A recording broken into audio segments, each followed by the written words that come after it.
No, honey, come on. You can't possibly.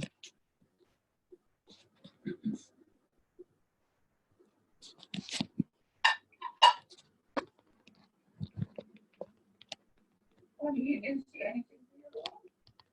What did No, do it. Send it. Oh my gosh. But there's a lampshade which is almost $10,000. A lampshade.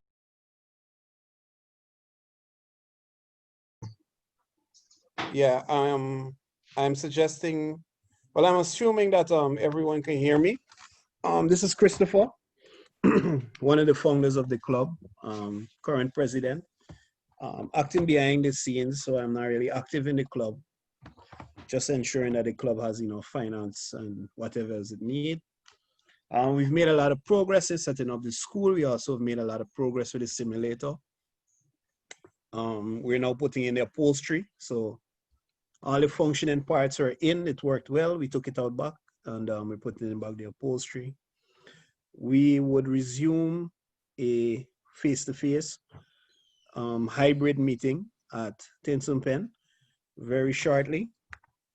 So for people who want to come, they can come. For people who don't want to come, they can view the live stream, whether it be on Instagram or Facebook or YouTube. So we're working on those things for November. Since it's gonna be a year since the club has been up, we're not letting COVID stop us. So today presenter is gonna present on JFK operations and the safety of it. Miss Renee, I'll let her introduce herself, and you guys can message in the message box with questions or raise your hand. Roderick will then govern or regulate that aspect of it. So it's nice seeing you guys on, and I'll hand it over to Miss Renee. Hi everyone, my name is Renee Morgan and I work for JFK Ops, also known as Kennedy Ops. I work on the airside portion. Just a little background about me. I am Jamaican, born and raised. I went to Wolmer's High School for Girls, and when I graduated with 9 1s. From there, I came to the States and I went back to high school. Fortunate enough for me, my high school was an aviation-based high school. So as an aviator in that aviation high school, your private pilot's license is paid for by the state. That includes written, medical, your solos, everything is paid for, your flight bag, every instrument, every headset that you ever need, any kind of thing that you need. Also, you could go ahead and supplement your flight lessons by paying for more, which I did. After that, I went to Florida Institute of Technology, where I entered in as a technical sophomore because of the amount of flight I had and the academic portion of that as well. So the school wasn't just based on flight. You also learned your freshman year courses.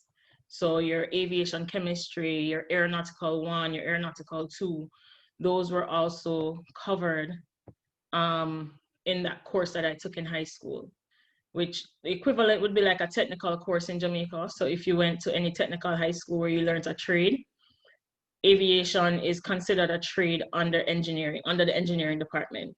So in that school, you had several other things that you could do. You could do nursing, you could do woodwork, you could do carpentry, you could do computer science, so on and so forth.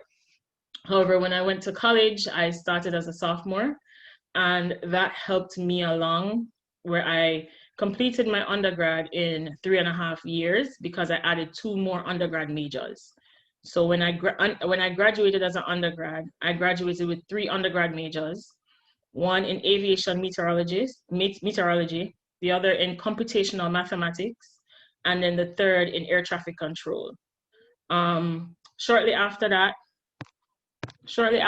I went to Norman International, where I worked as a meteorologist in the tower.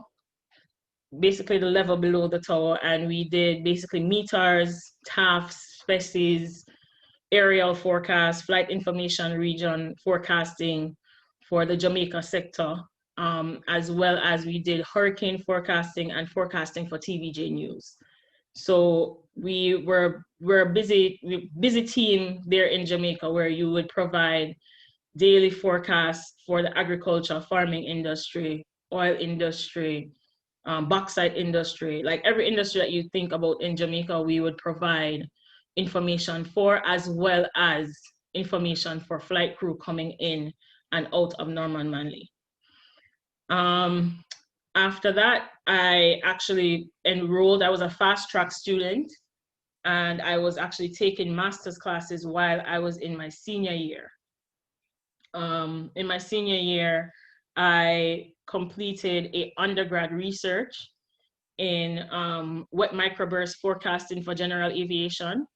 And I did that out of Norman Manley. And I have a patent for a wet microburst thermodynamic forecasting. So basically the thermodynamics behind predicting wet microbursts within the region of an airport. In my master's, I took a master's in aviation safety, because that's where everything was going for me. And I started working with CAA. So my master's was a hybrid program where I did some of my classes on campus and then the other classes online while I worked in Jamaica. And that allowed me to be a safety inspector in Jamaica. So I worked in the safety department, and I worked on SMS, which is safety management system manuals for the entire Caribbean, including air traffic control, meteorology, and security. So from there, I also worked with other countries around the Caribbean, helping them to develop their safety management manuals, as well as that was an ICAO requirement for the entire Caribbean to be done by 2015. So there was a big push for SMS manuals throughout the Caribbean, and I collaborated with tons of airports within the CARICOM system, English-speaking airports, and we created manuals for all the systems that they had, including customer service. So once as the airlines came in, we already had those manuals in place. The big highlight of working for CAA was I worked on the American Airlines accident. I don't know how many people remember that. American Airlines 331 that overshot the runway 12, Norman Manley. I was the subject matter expert in meteorology for that. So I was the youngest member on the team, and I was asked to join the team to do the meteorology aspect of it, as the aircraft did land in a storm, and the pilot refused to use the RNAV approach on 30. He landed 12 after 2 missed approaches. So it was a failed landing. He excursion on the end of the runway. And that also became my master's thesis for SMS. So I looked at the human factors and the gap analysis with respect to all departments and where we could improve in Jamaica as a whole. From there, I left and I came to the States. I came back home. I was doing all of this as an American citizen in Jamaica. I actually came back home and I started working for JetBlue Airways. Started working for JetBlue Airways at Kennedy Terminal 5. And I worked in the operations center, where I would coordinate the ramp with respect to flights and what flight came to what gate, so on and so forth, as well as what crew would go to what flight. So this wasn't the flight portion aspect of it, but this was the ground operations aspect. So what bags were transfers. So it was kind of like a step back from what I was doing, as I was mostly in an office writing manuals and training in different departments and going to, these meetings all over Kingston. So just working with one airline and just doing basically 2 functions. From there, I wanted more for myself, and I knew I could do more. So I applied to several things within JetBlue so I could move around. I I applied for the safety department to be a subject matter expert there. I applied for several other jobs within internal. I did not get any of those jobs. However, I was applying on the outside as well. So I applied to the National Weather Channel, since I am a meteorologist, which I've given myself enough room to wiggle and to pivot within my career. I also applied for the company that I'm working with now. So that is very interesting in itself. I applied and it took me 3 years to get this job. So I applied and they sat on the application for 3 years. No response, no nothing, while I was still working for JetBlue. At the same time with JetBlue and the National Weather Service, I was doing interviews for both. I did 6 interviews with the National Weather Channel and I did not get the job. But to my amazement, it was a blessing in disguise, because you would think after 6 interviews, you would have nailed that job. At the same time, I was offered the job with JFK Operations to work airside. So when one door closes, another opens, and you have to give, moral of the story is you have to give yourself room to grow. So that is my journey to JFK. It wasn't straight out. It wasn't a straight shot from high school or from college straight into Kennedy Operations. I knew no one. Actually, for JFK Operations too, you have to take a 3-hour test to just be on the list to qualify. You have several background checks that you have to go through. There's so many requirements for this job. It was just, it was like they're putting you through the ringer to actually get the job.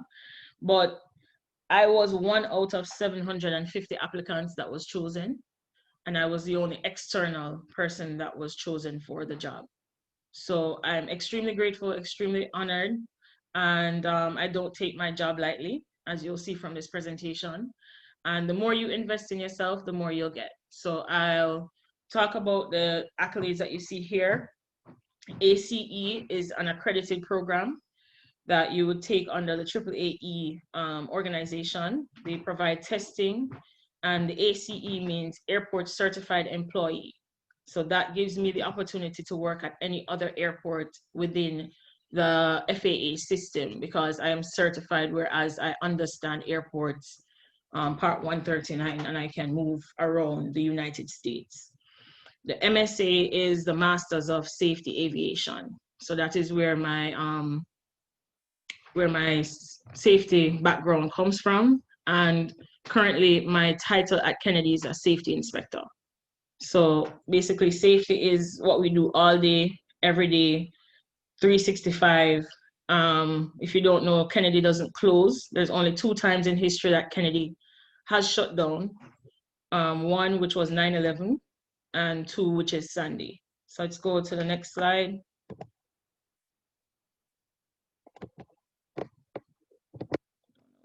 Okay. So JFK Operations in itself is known as the city of JFK. And the reason it's known as a city is because JFK has its own zip code. So it's similar to JFK being a parish in Jamaica. So that you have Kingston and St. Andrew, JFK would have been Kingston. It is over 5,000 acres of land space. We govern under Part 139 operations, which is the taxiways and runways. The airlines are governed under Part 121, and the cargo operations from the airport is governed under Part 91. And the overall mission of the airport is for the safety and security of the traveling public. Just a little thing about Kennedy. Kennedy has its own hotel on the airport. They have their own railway system as well in the airport. They have bridges, tunnels inside the airport. And as you can see from this map here, those are all the terminals. So Terminal 4, Terminal 1, 3, 4, 5, 6 is technically a part of 5, 7, and 8. So JetBlue is Terminal 5 and 6, which is the only single-used space airport. And I'll get into that later as to why it's considered that. But Kennedy in itself is a massive, massive airport. All right, so the quote-unquote topic with Kennedy is that it's considered the gateway of the world. We exist in what is called a Class Bravo airspace. So if you know national airspace systems, Class Bravo means it's a busy airspace. If you are a general aviation pilot that has a non-scheduled flight, you cannot penetrate this airspace. So from the map in the top, that is a sectional map. If you're a pilot, you probably use sectionals, so you know what this is. In the bottom right-hand corner, that is Kennedy. And those circles encompassing Kennedy shows you the limitations of the Class Bravo airspace. To the west, you have LaGuardia. No, you have Newark, sorry. To the west, that other two encompass circles, that is Newark Airport in New Jersey. And then to the north of those, you have LaGuardia. So all three of these airports are Class Bravo airspace, and they're all three of them are international airports as well, meaning that they have customs on the airport.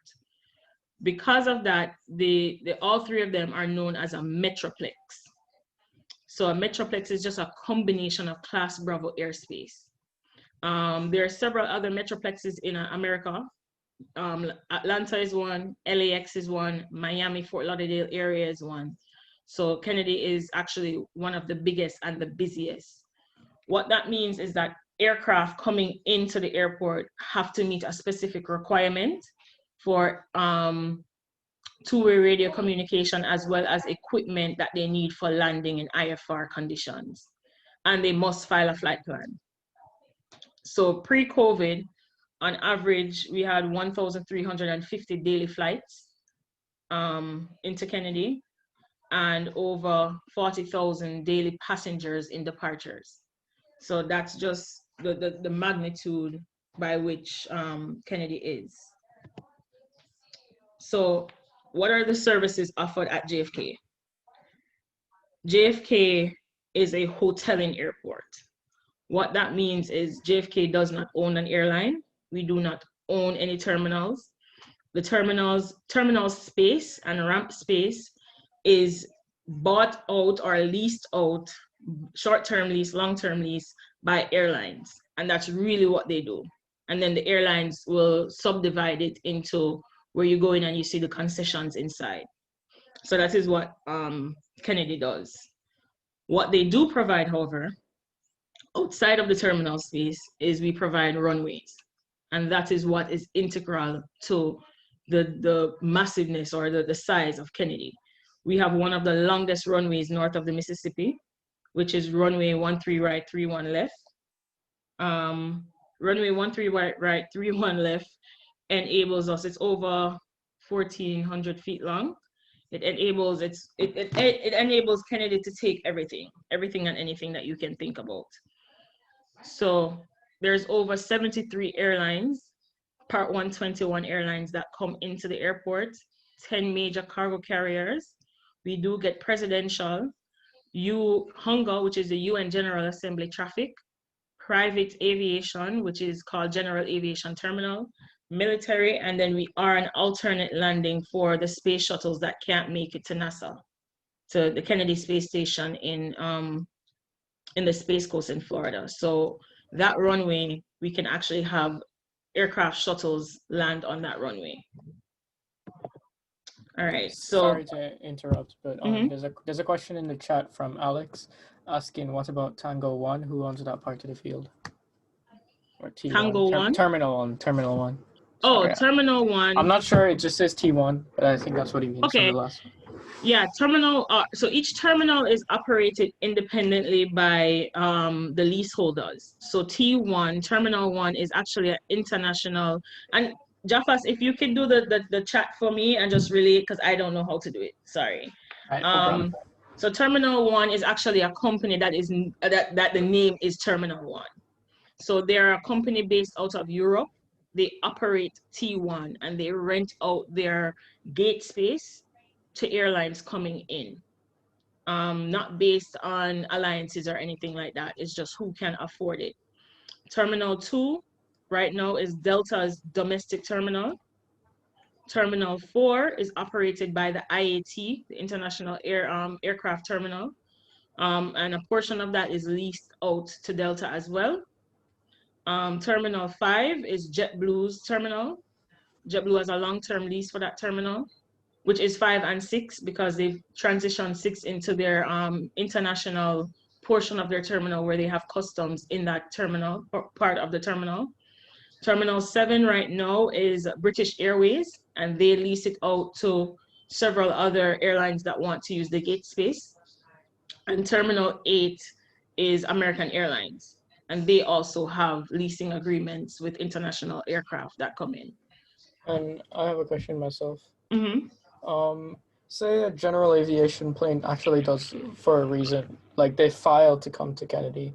Yes. How do you guys go about handling this? Because you have many fast-moving aircraft coming in. How do you handle like a 172 or like a Caravan or something like that? How do you guys do it since you're so busy?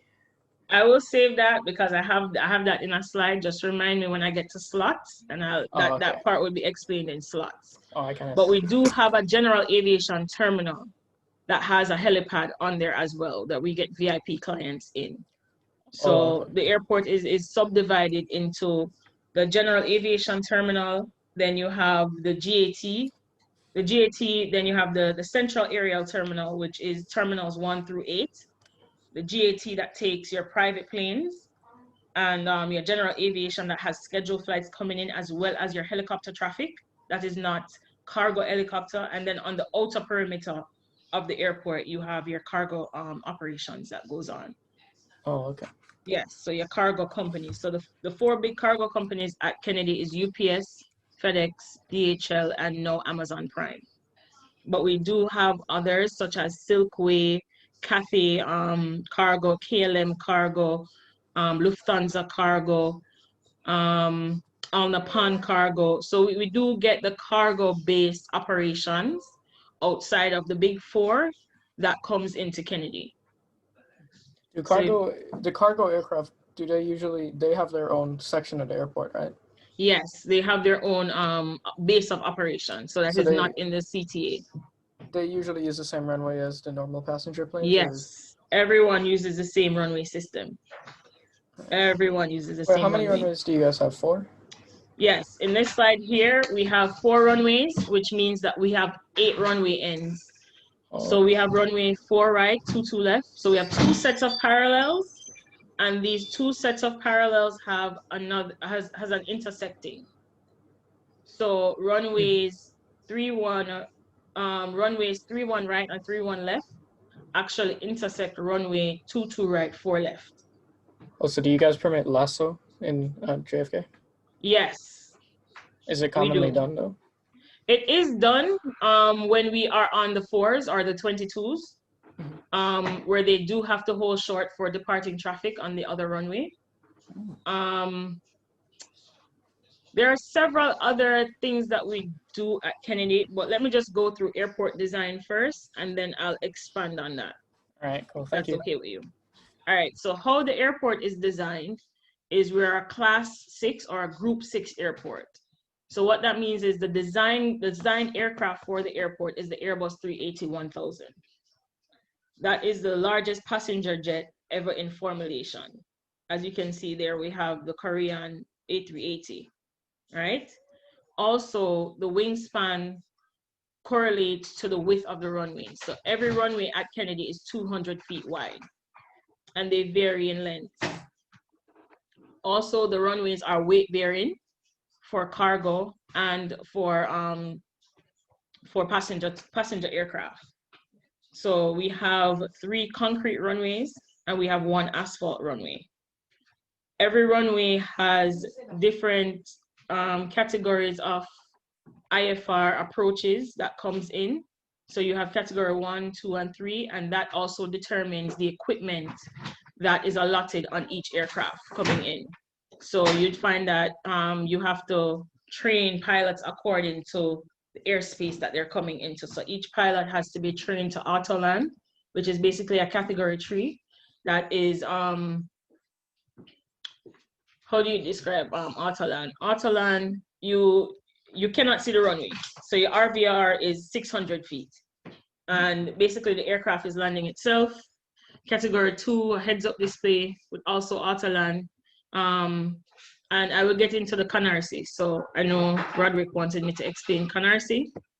and I will get into Canarsie later on. What's Canarsie?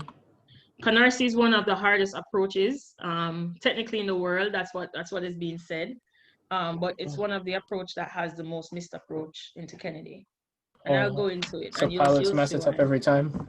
Yes, it is one of those approach that they barely make. That sounds interesting. Yeah, so it is a category 2B approach, which in IFR, whether it is protected not just on the ground for vehicular traffic, but it's also protected airspace wise. But what was your question again? My question? Yeah. About I was just asking about Canarsie. Okay. All right. So that is how Kennedy is designed. So you find that each taxiway is bigger, runways are bigger, just to accommodate the turn radius of the Airbus 380.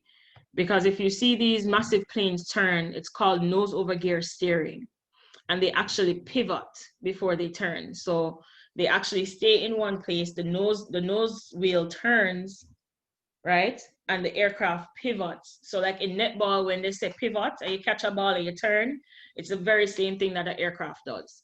So they have to accommodate the A380 so it doesn't hit anything.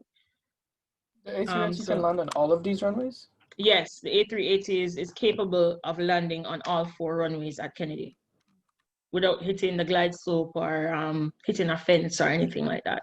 That's crazy. Yeah. That is beautiful. Not much airports can handle the A380 runway. No, and Kennedy is the only one in our Metroplex that can. So the other 3. Well, LaGuardia obviously can't, but New York. No, each airport has a design group. So LaGuardia's design group is a 767. Similarly to New York, theirs is a 767. So no aircraft bigger than the 767 they can land, but they cannot take off. So the runways are not created for the maximum. Then. Sorry? All of the international traffic would go to JFK then? No, not necessarily. Delta, United, I'm sorry. The 78 can land at New York. At New York, the 78, that's their design group. But it cannot take anything bigger than that.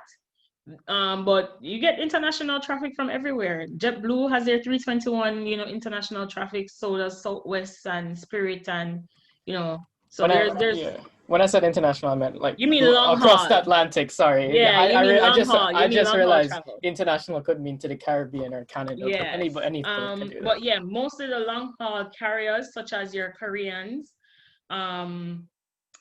your Virgins, anything over your Kenyan Airways, your Ethiopian, anything like 13, 14, 15 hours long would come into Kennedy.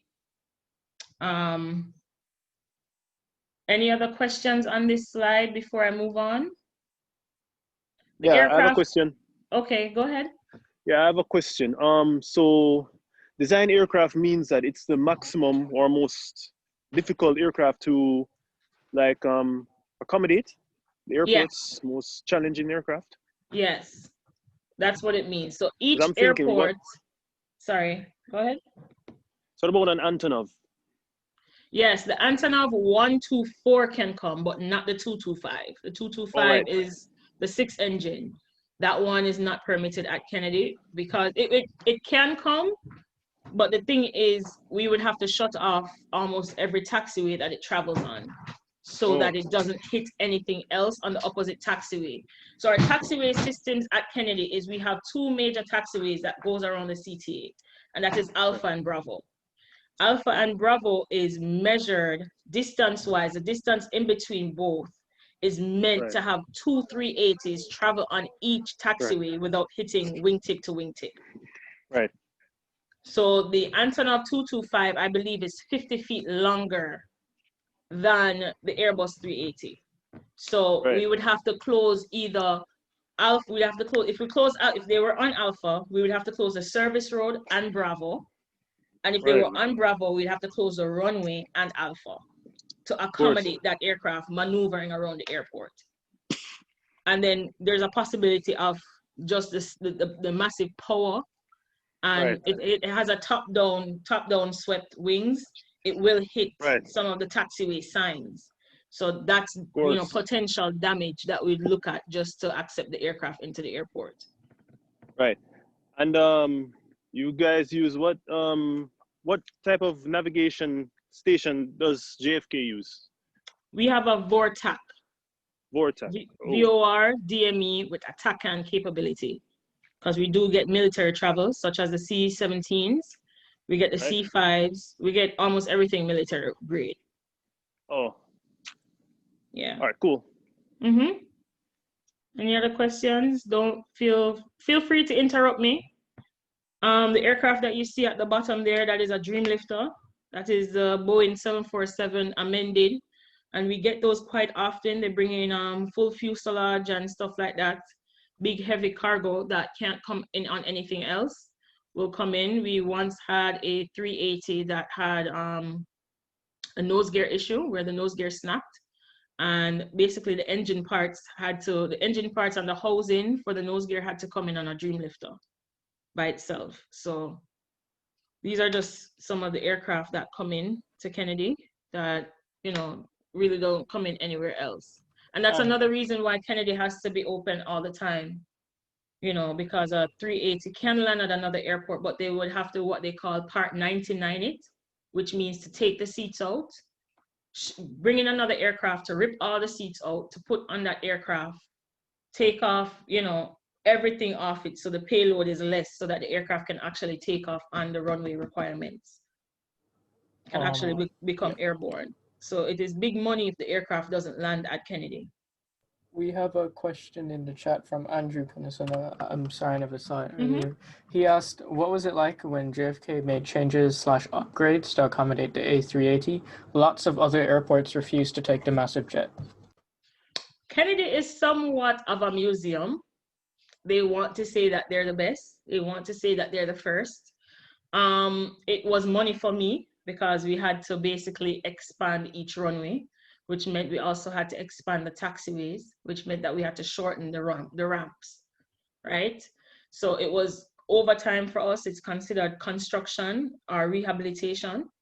But it was fun. It was adventurous. You learned a lot with construction-wise. You actually saw the airport landscape change as well, whereas they had to build out in the water at one point. So the entire demographic or the entire shape of Kennedy changed.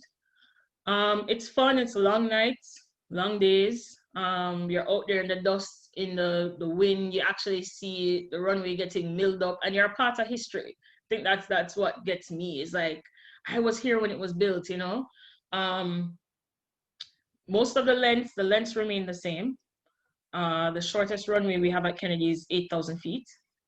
So all of the lengths are good for the landing, but in case of an emergency, they would land on 13 right through 1 left, which is the longest runway, just to give them more room. But it is fun. You learn so much. I've learned so much over the years, from why use concrete to why use asphalt to different types of lights, to where to get the lights from this company, and why this centerline light is better, why the TDZs are the way the TDZs are, you know, and the runway edge lights, the difference between a high-speed turnoff and a regular turnoff off on a runway. You actually get to see them, because in school you learned that in airport design, but now you actually get to get hands-on experience of actually seeing this being done. And runway grooving, why runway grooving is important. We also do rubber removal quite often, and the chemicals that we have to use for rubber removal, and how much it improves, you know, the friction of the runway. So you learn a lot, and you learn it fast, because you have to, because, you know, a runway, to shut down one runway at Kennedy, you have to actually get stakeholders' permission. So it has to be a joint venture with the airlines that actually come in, the public sector, which means all the residents and resident commissions around Kennedy. Because what that does is, when you close one runway, now you are limited to 3, which means that your configurations have changed. And that increases traffic. that also increases delays, which that means decrease in money for the airlines. So this is a big everybody all in kind of thing that they do when they close a runway for a specific period of time to rehab the runway. And Kennedy, you can consider Kennedy as a car on the highway that can't stop, but you have to change the tires. That's really what Kennedy is. So you have to figure out a way that is comfortable for everyone to fix all of these issues and problems that they have with the airport without closing the airport. Because like I've said, Kennedy has only closed 2 times in history.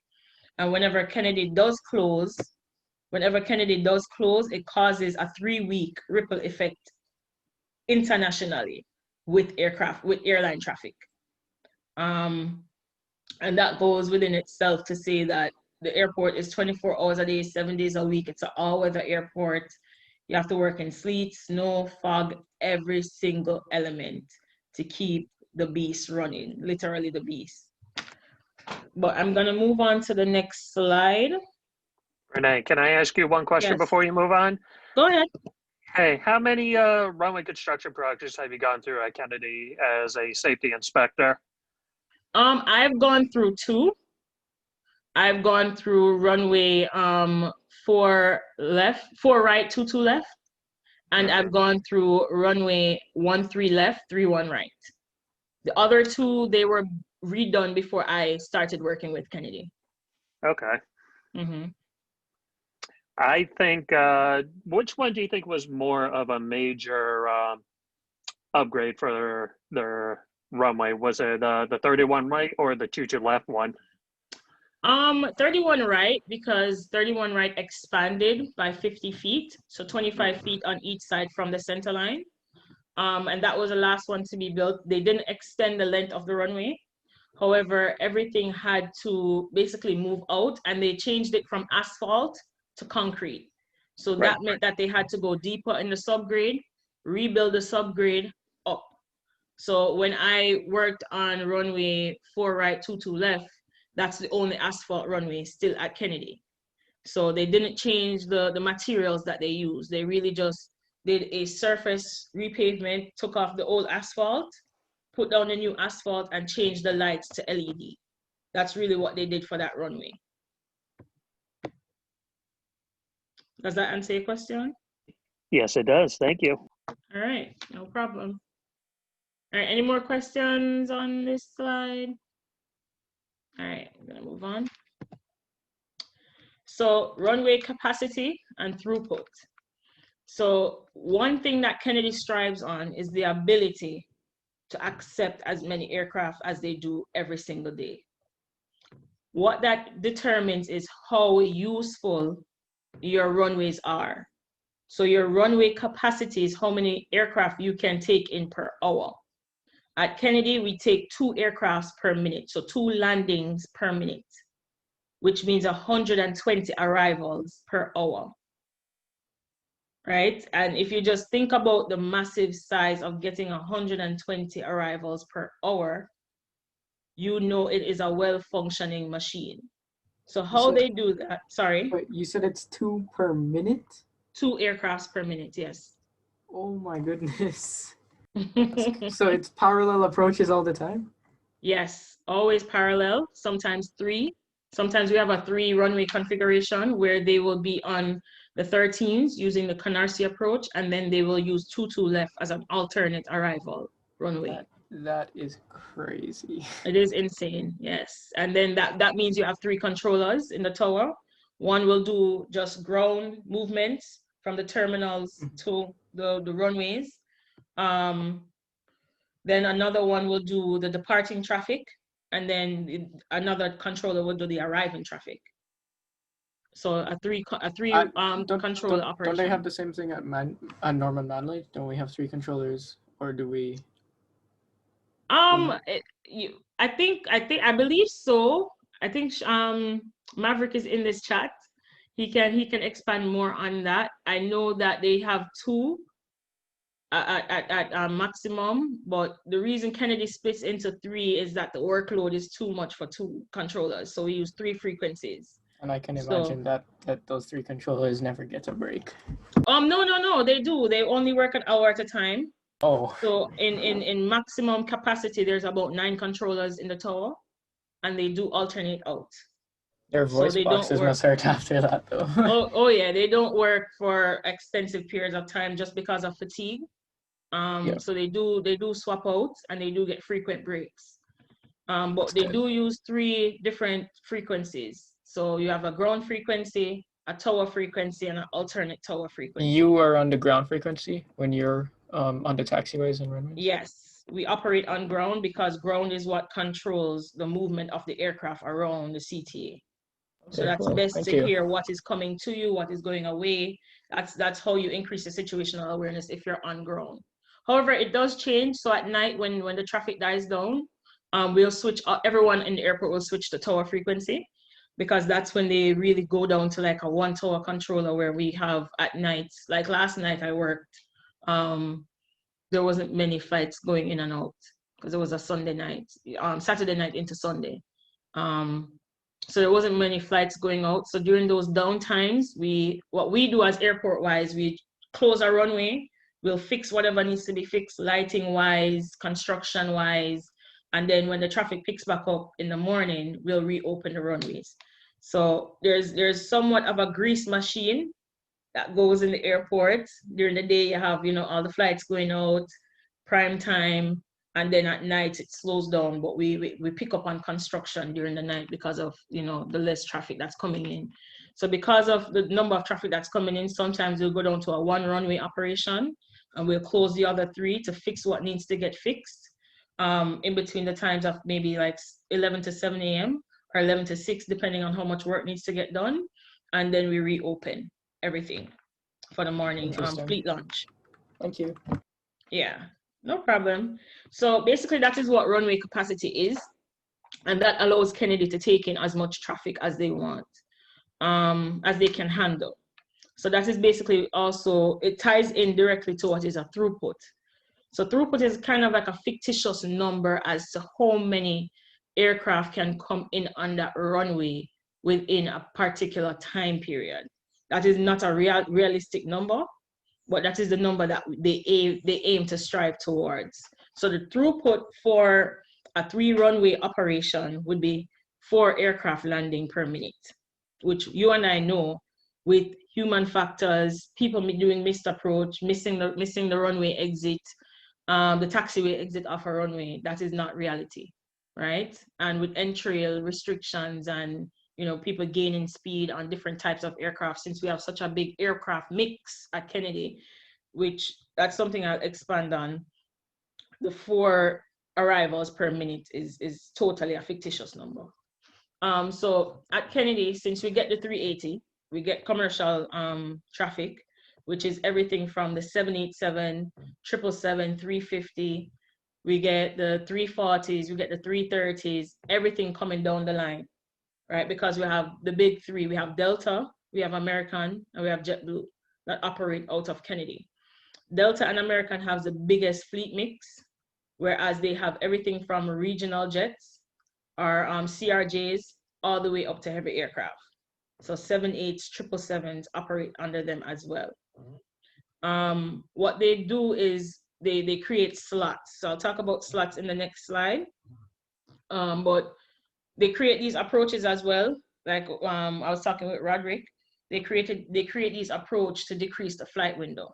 So there's several studies that are done every single year by the DOT, as well as the Airport Commission, to decrease the flight window. So decrease how many aircraft we can put within a time restriction for landing and takeoff.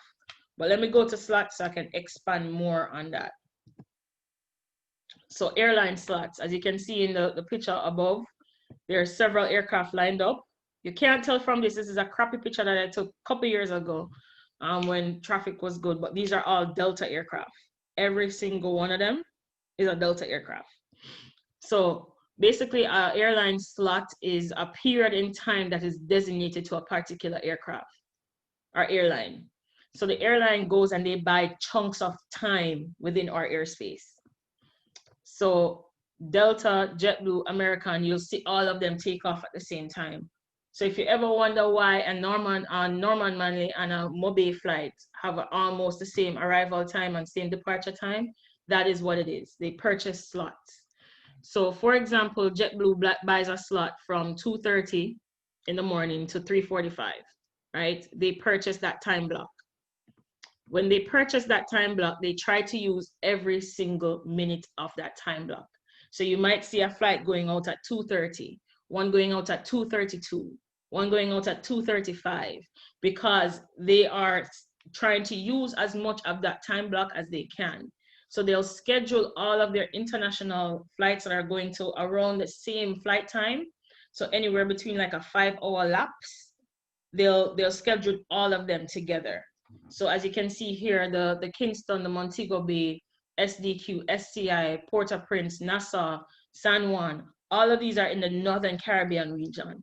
They will all have a same pushback time, which we call D0 in the airline industry. So a D0 is a departure zero, and a departure zero has to equal to your arrival zero. So the time that you disconnect all APU, GPU, jet bridge from the aircraft, and the aircraft actually pushes back to a spot to taxi onto a taxiway to take off, that is called your D0. So if your departure time for that flight is 2:32 and you depart 2:33, no, you are not at D0. You are departure minus one. No, departure plus one. So what that means overall is that these flights within that flight block are called fleet launch flights. So they're the first flights to go out for that day. So if your fiscal day starts with JetBlue at 5 o'clock in the morning, and all your flights within your time slot, say from 5 to 6 o'clock, and you have all of these flights going out, you have 10 flights, and every single one of those flights leave on time, your A0 and your D0 will be equal, and that is how you determine the stock price of the airline. So when people talk about, oh, you should buy a stock in this, you should buy a stock on that, you have to look at the on-time departures and the on-time arrivals for that airline to determine whether or not it's a good stock to buy. And that's why slots is such a big money maker, is the more slots you buy, the more fleet launches you have, the more their stock prices go up. So with your on-time departure, everything going right, you're loaded with passengers, the bags are in, it's locked up on time, the catering is done, the bathroom is cleaned, the pilots show up on time, the flight crew is here, you push back that flight from the gate, now your stock price goes up for that day, right? So and that's really how basically the airlines turn their wheel on Kennedy. And two of the biggest routes out of JFK is JFK to LAX and JFK to London Heathrow. That is the two big money-making routes. And if you notice, that's why airlines create programs around, what I mean by programs, I mean in-flight programs. So first class, business class, so on and so forth around these routes. And that is why JetBlue actually went to JetBlue Mint, because they wanted stakes in that JFK LAX, in the JFK LAX route, because that is a big money maker, right? Also, if you're keeping up with news, JetBlue is bringing in the 321 long range. So they're putting a long range engine on the 321s, and that is going to be going to the Heathrow route. So you see, whereas they're expanding their range to cover the top two routes into JFK. But anybody have any questions on this before I move on slots? How excited are you for the Heathrow route? Do you think it's going to be successful for them? Oh yeah, they're gonna make money. Because if you've ever flown on a Mint service, what JetBlue considers themselves as is they're in a in-between spot. They're not as low cost as Spirit or Southwest, right? And they provide a nicer service. So their cabin is nicer than a Spirit and a Southwest. We can all agree to that, right? So the cabin is nicer. Yes, it is nicer. The seats are wider, you get more leg room. Those things count when you start to do a first class service. If you've ever flown Mint, what you offer them to eat, the number of services you give, those things also count. But what JetBlue is doing is they're undercutting the market, right? So let's say you fly on an American Airlines first class to Heathrow, right? Your ticket might be $3,000. JetBlue is going to come and they're going to undercut that market, offering you the same route, the same times at 1,500. Which one are you going to choose? 1,500. That is the thing. Any They're day. getting the people who cannot afford the $3,000, $4,000, $5,000 tickets, those business class and the luxury travelers, because they do offer JetBlue vacation packages. So they're going to make money. Any route that JetBlue takes, they make money. Right now, JetBlue is the only airline that bought slots from Compass that went belly up. They added 12 slots in the pandemic. I would say they would actually get some of the business class travelers from American and Delta as well. And that is the aim. That is the aim, right? They're going to offer something comparative, but at a lesser price point, whereas now they're going to gain those passengers. They're going to gain those passengers. So that is the importance of, you know, having slot and fleet route specification. So JetBlue prior to this didn't have an aircraft that could go to London, right? Without people timing out or the aircraft needing to stop somewhere for fuel. Sorry? So now that they're bringing in that fleet, that is the main purpose of it. And obviously now they're going to have capabilities to go to Europe. So they are going to undercut that market too, or add into that market, giving an extra option. Because everybody was excited when JetBlue started come to Norman and Kingston, because it gives you a break from the Caribbean Airlines and the Fly Jamaica. You get an on-time service that, because of the number of fleet that they have, they can always swap out, right? If something is wrong with this plane, they can grab a next one from the hangar. You know, when you have a fleet that only has about 30 or 40 planes, it's very hard for you to maneuver. But JetBlue now has, I think, about 250. Sorry? Yeah, hello? Hello? Yes. Yeah, I see they do a South America with the A321 on Neo. Can you talk about that, please? Okay, so the Neo version is an extended range of the basically 321. So it is somewhat of an ETOPS type of engine run with the aircraft. So the JetBlue 321 Neo that came in, that came in so that they could go further into South America. They could do the 6-7 hour flight. Well, actually the return portion because of the headwind. So going down, you know, you're gonna have the tailwind, so you're gonna be faster going down, but the headwind coming back, it's going to take a longer time to come back. So that's why they added the Neo so that they could have the South America. Because if you notice JetBlue's business plan, they're a vacations type company. They market to the vacation customer. So what they do is they sell vacation packages. So they sell you the hotel, the rental, the car rental, and the aircraft, the airline fee, right? So they sell that as a bundled package. So now they have those clients that come and they want to go to these destinations. Okay. So yeah, so all the destinations in the Caribbean, you know, BGI, Trinidad, you know, they've expanded to go into Guyana, I think, from Fort Lauderdale area. So now to do it as a nonstop from Kennedy, they needed an aircraft with a longer range. And the 321 long range will also be incorporated on some of those routes, from what I'm hearing, internally. But it's a good business plan, and they're growing rapid. And now that they're unionized, it's a better company to work for than if they're not unionized. Okay. All right. Any other questions? No? So that is slots. Slots are unique to Kennedy, and some other metroplexes have slots as well. So just think about it. Going back to Jaffa's question before I move on. If all these airlines purchase the slots, right? JetBlue, American, Delta purchase all the times in the morning, your GA aircraft cannot come in because it's not permitted to come in. because now we don't have a time slot for you to land. You will be hovering until you run out of gas and come in as an emergency landing. So what happens is you'd notice all the GA aircraft come in the afternoon, because that's when all of your international planes have done their turns and they're coming back from the international places that they went to.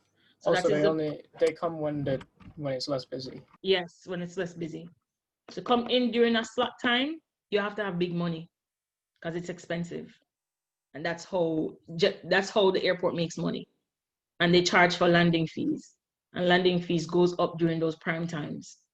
So it's easier for you to land in an off-peak time, somewhere between 1:30 and probably 3 o'clock. That's the best time for GA to land, or in the afternoon when they've already sent back out the planes again. Are these comments coming up in the top? I don't know how to operate this thing. But in addition to slots, we have something called flight windows. So in the picture here, you can see a Etihad 380 landing and a Lufthansa 380 lined up to take off at the end of the runway. So what a flight window is... Sorry to interrupt, but there actually was a question from Andrew Gunnison again. He said A321neo, A321neo long range, A321neo long range. What would a new carrier do if they want slots if they're already taken? You have to work around the slots. Or you buy the slots from the airlines that have it, because that's what JetBlue did. That's why there's a JetBlue American Airlines merger right now. The slots that they have to STI and SDQ in DR, those were American Airlines slots. JetBlue wanted the market, so they purchased those slots as a short-term agreement with American Airlines for those destinations, right? So when they purchase those slots, they have those time blocks that American Airlines used to use. Now they have those time blocks for JetBlue. JetBlue now has to pay back up the money that they owe American Airlines, and that's why there's a merger right now with American Airlines and JetBlue, whereas you can intermingle because JetBlue doesn't want to give back the slots, and JetBlue owes American Airlines a lot of money, and those are very lucrative spots. When I used to work for JetBlue, they had about 10 flights round trip into DR just to SDQ alone every single day, and they were full, and they were on the 321, which is a 200 passenger plane. Every single flight was full, every single flight, and everybody traveled with 2 pieces of luggage. So the revenue was crazy. I can easily relate to that. I work with JetBlue up here in Boston, and every single DR flight that I've worked has been at least 85% capacity or more. I think this is going to be one of our big money makers for the time being. Yeah, it is. It is. Any Spanish-speaking country that you can offer, you know, cheap flights, and you can give them a reasonable pricing. Hey, Renee, if you're trying to talk, I can't hear you. Oh, sorry. You can't. Can you hear me now? Yep. All right. So yeah, any Spanish-speaking or Caribbean country that you can fly into that you notice has a deficiency, you will always come out as a winner.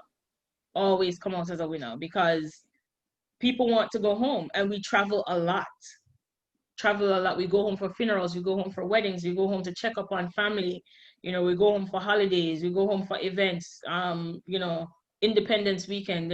They're always traveling, so they're always gonna make money off international travel. And then you get those tourist people too, you know, they want to go to the DR, they hear about the DR, they want to go to the beach, they want to go this, they want to do that. So JetBlue has created a plan where they're undercutting the market big time, and they're making a lot of money doing so. All right, so moving on to flight window, what we have at Kennedy is what they've grouped.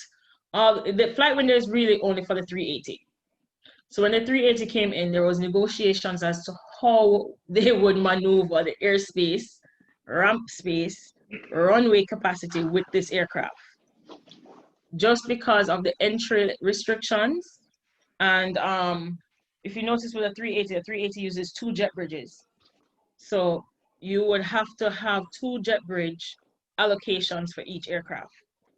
So what they did was they create these flight windows where if you're observant enough, you'd see 2 A380s land, and you'd see 2 A380s take off.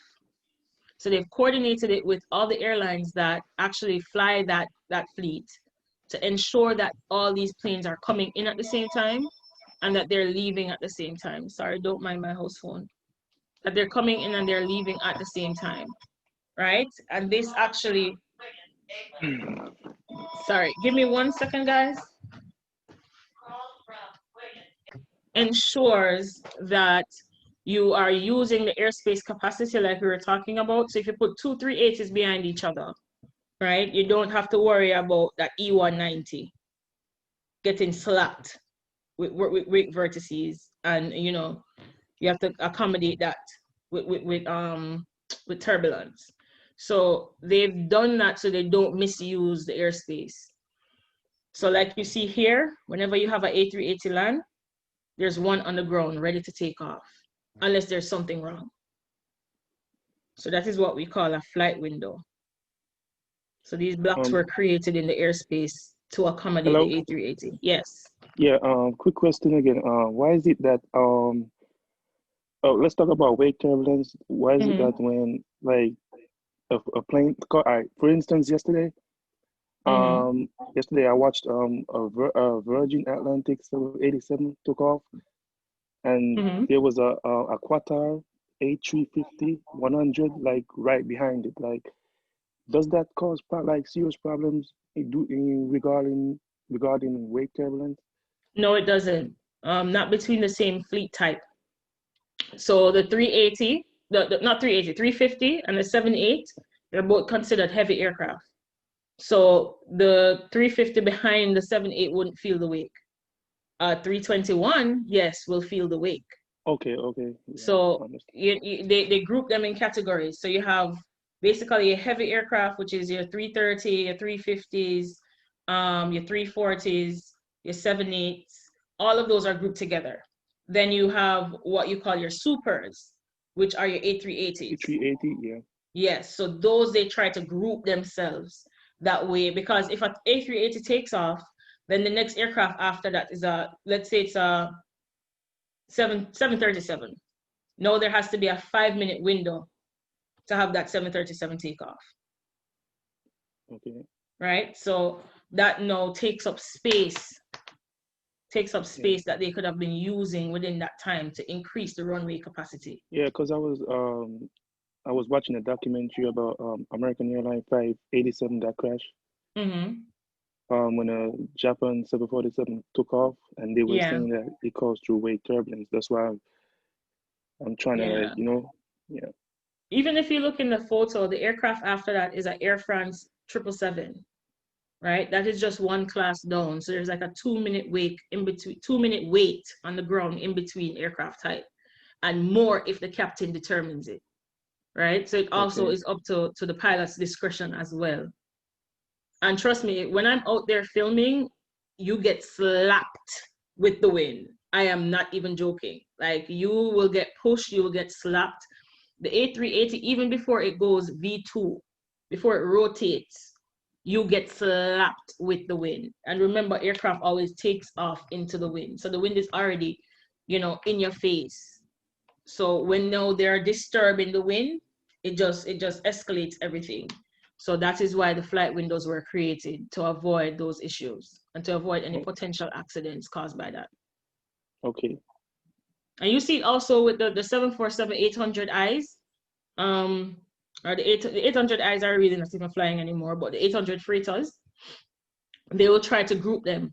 So you'd have a cargo lux come in, and then you'd have a Cathay come in right after that, if they can, when they sequence them into landing. They'll sequence them like that, so that, 2 same class of aircraft would land at the same time. Okay. If that answers your question and makes sense. Yeah, that's fine. Yeah, thank you. All right. So this is the infamous Canarsie approach. I had to actually upload this to my my YouTube channel to actually put the video in here, because it's about a minute long. But if you look at the left-hand side, this is the approach path coming in. For those who are pilots, you guys know this document. Also for air traffic controllers, you know what this is. So the black line leading from the left-hand corner coming in, they fly over the Canarsie VOR. And the Canarsie approach is actually for 2 runways, runway 13 right and runway 13 left. So basically you can see that long base with a very short final. And how steep the final is, basically the co-pilot is looking at the ground and the captain is looking at the sky. So it creates vertigo, human factors standpoint, it creates vertigo. So when the aircraft starts to level out, you now have to find your poppies in VFR. And if it's in IFR, you have to trust your instruments, right? Because you can overshoot or you can undershoot this approach. That's why it's a difficult approach, but let's see if this video works and you guys can determine for yourself whether or not it's an easy approach.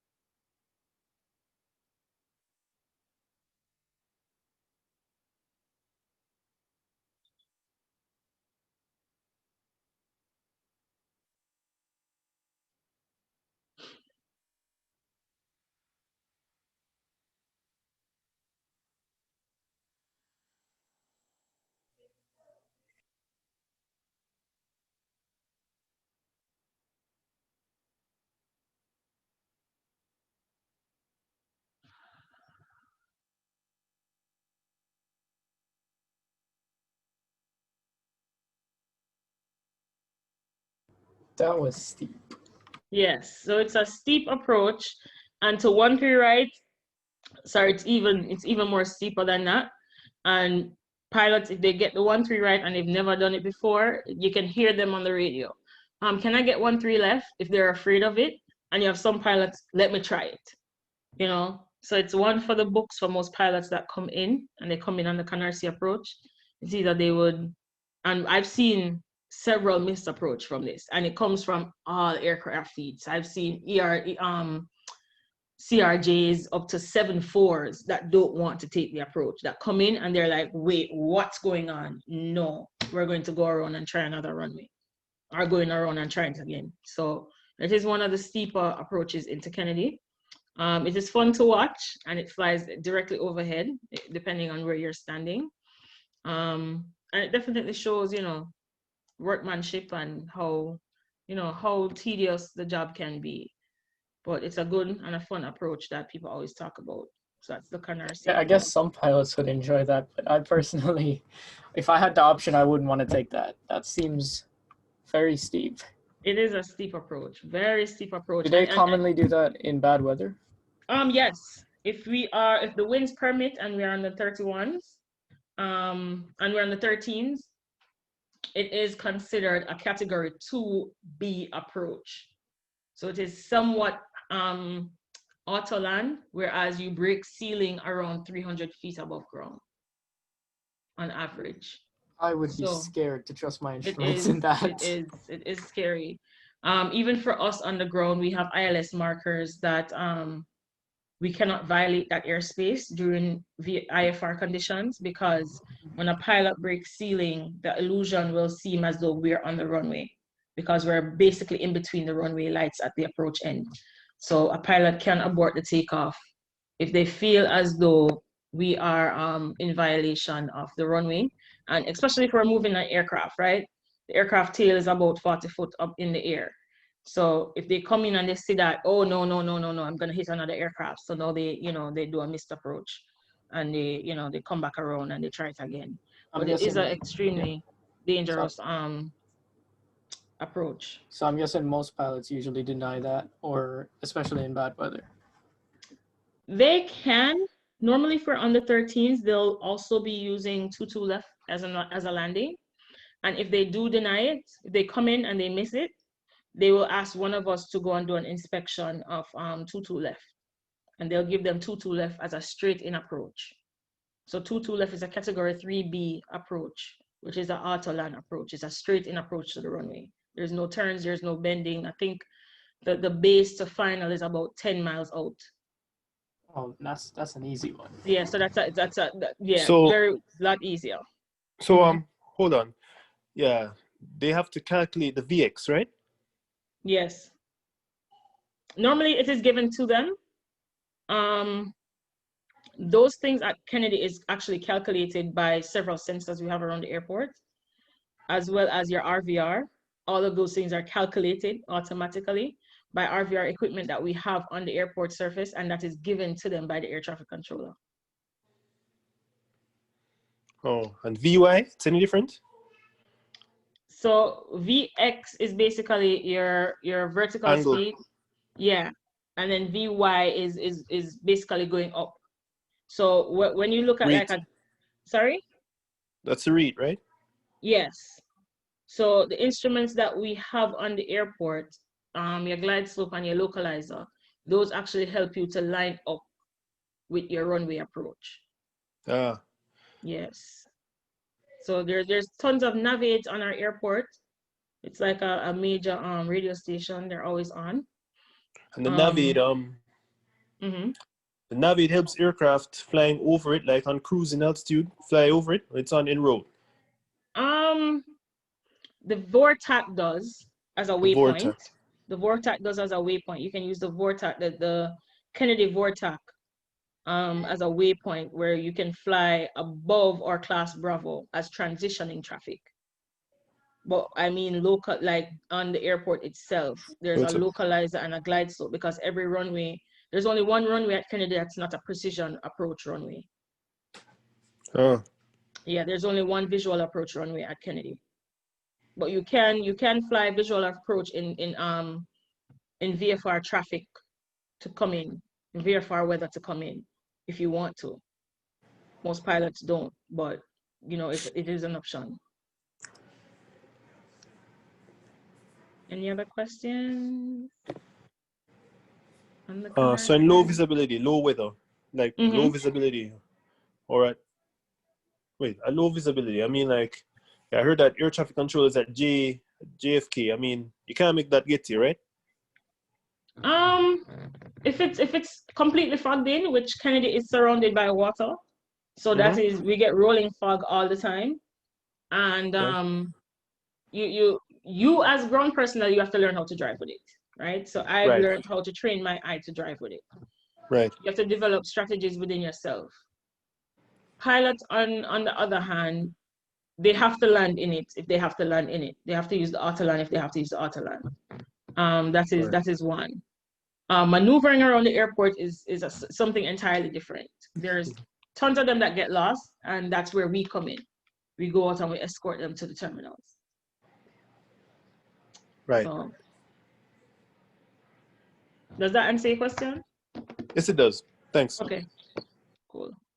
All right, so moving on. All right, aircraft rescue and firefighting is another portion of JFK. It's called ARF. We have 2 ARF stations due to the massive size of Kennedy, and there are for emergency assistance. So in case of a fire, in case of a break issue going on, they actually respond to what we call emergencies coming into the airport, or emergencies taxiing around on the airport surface. So what they use is not water. It's called AFFF, aqueous forming foam. Sorry, it's a tongue twister. It is a suppressant that is used to out fires. As you guys know, jet fuel is different from your regular diesel or 87 or whatever you use and put in your car. So this actually suppresses it in a matter of seconds. So they're here for aircraft aid, and it is an internal function. We do not accept external aid unless it is a long-standing accident, incident, so on. So these guys work for the airport. They're trained to answer emergencies for airport. They're trained to know what to do with each aircraft type that comes into the airport. And due to the size of Kennedy, which each airport does this, your largest incoming aircraft scheduled, that determines the number of trucks you have to have on the airport surface to service the airport itself. On average, Kennedy has about 15 of these in operational, 15 trucks in operational every single day to service the airport itself. I think that's a question, Jaffas. There's also a firefighting training school on the site of the airport as well. So if you ever see me put up a video and there's smoke or something, it's not a crash, it's not anything like that. Hopefully it's not. It's the training school. They do training drills every day. And also it is one of the accredited training schools in America, where you get other ARFs from other airports that come and they train with the ARF service here at Kennedy. Also, they have a scuba diving academy. So they train scuba divers. Since we are surrounded by water, if an aircraft does go into the water, we have scuba divers that will, you know, be deployed and they go into the water as well. So there's a scuba diving academy for our ARF response team at Kennedy. So those are two big things that Kennedy has. Because of the space, they have a training academy for firefighters, and they also have a scuba diving academy. Any questions? I believe you might have covered this in one of your Instagram stories a couple of weeks ago. You said that if an aircraft declares an emergency and they request the trucks to be rolled, what did you say the time frame was for them to respond to the aircraft's request? 3 was minutes. It like 3 minutes. 3 minutes from the ARF station to the midpoint of the furthest runway. That is a FAA law. That is not something that was created at Kennedy. That is FAA. That is actually ICAO. That is international for any ARF response. Has to be under 3 minutes. The midpoint of the furthest runway.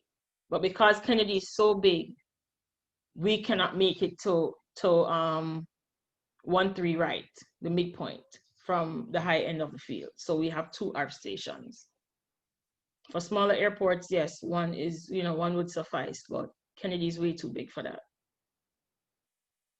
So that is something to know. 3 minutes, under 3 minutes response time, which a lot of times you know when the emergency is coming in because it's declared in the flight deck on final or close to final. And we'll be out there before the aircraft lands. We know what runway they're landing on, and we'll be there as emergency aid. So you use 100 liter, 100 LL jet fuel? Yes. Yes, Jet A. All aircraft. And I'll talk about that in the next slide. Right.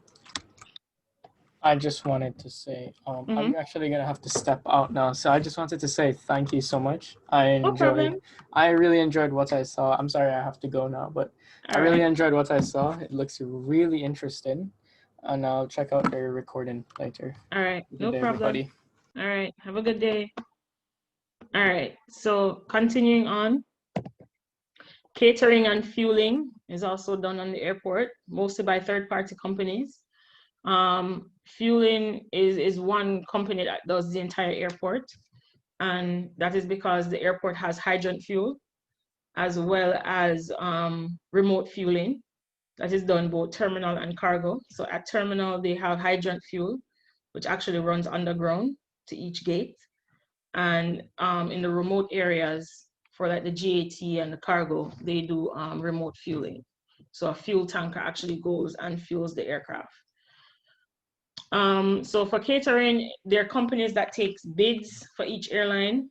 I don't know if no airline currently on Kennedy has their own catering staff or provisioning staff. They're all outsourced to the basically a bidder that bids in and does their system. And it is based on whether or not the aircraft has the first class, the economics, the basic economics, what they provide on board the airline itself, that determines these bids for these companies like Flying Foods and Gate Gourmet.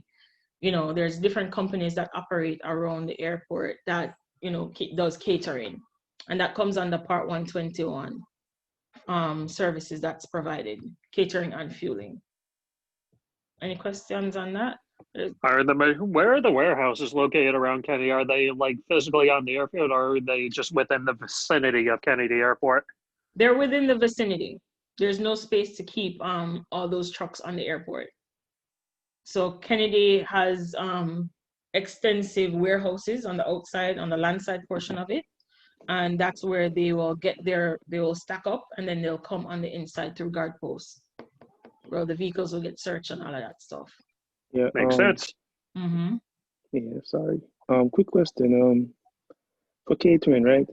Mm-hmm. Does each airline has to like for each catering van have to provide like a special meal for each airline? Because I see like a lot of flights come to Kennedy, like Air India, Royal, Jordan. Like, does they have special meal? Yes, For those are each airline does their own catering. So whatever they have on their menu is duplicated here. So for the return portion, if they have a contract with Air India and Air India has that specific menu that they offer, that food is duplicated here and sent on the flight. Okay.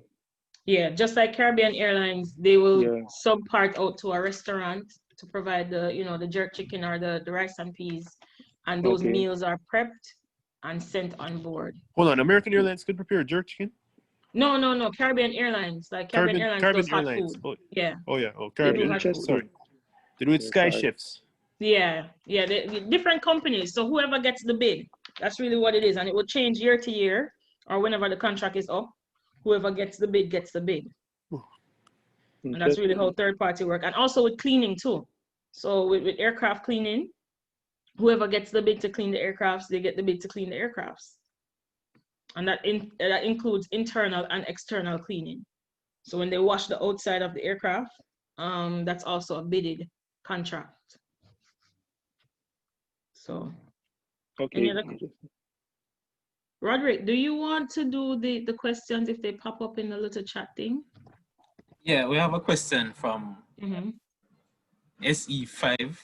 It's kind of asking, what are the differences in deviation for JFK? Because some airports, they were around before ICAO and FAA came in.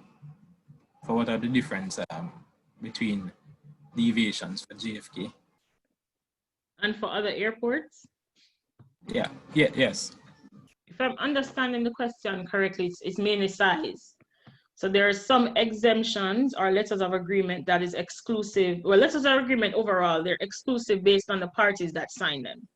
So for Kennedy, there are letters of agreements that are signed between either air traffic control, FAA, which is air traffic control, and us, that allows us to maneuver a certain way, or the airlines and the airport that have agreements that they've sat down and said, this is the way we'll do this on this airport.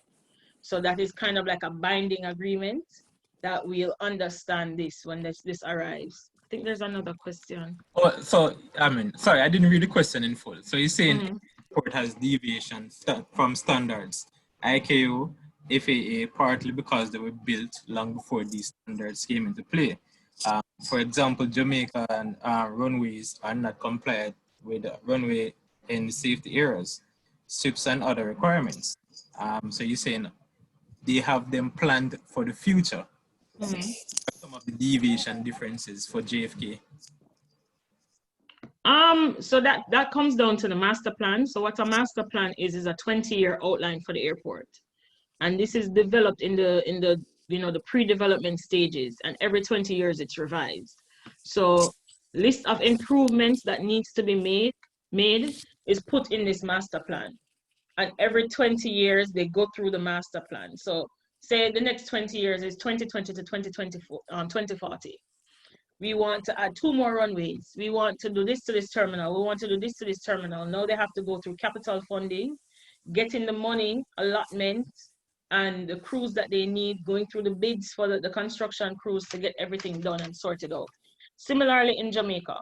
Jamaica is governed by ICAO, yes, right? ICAO comes in every 10 years and does an overall inspection of every single facility. They overturn every single record keeping, data mining, everything. ICAO isn't.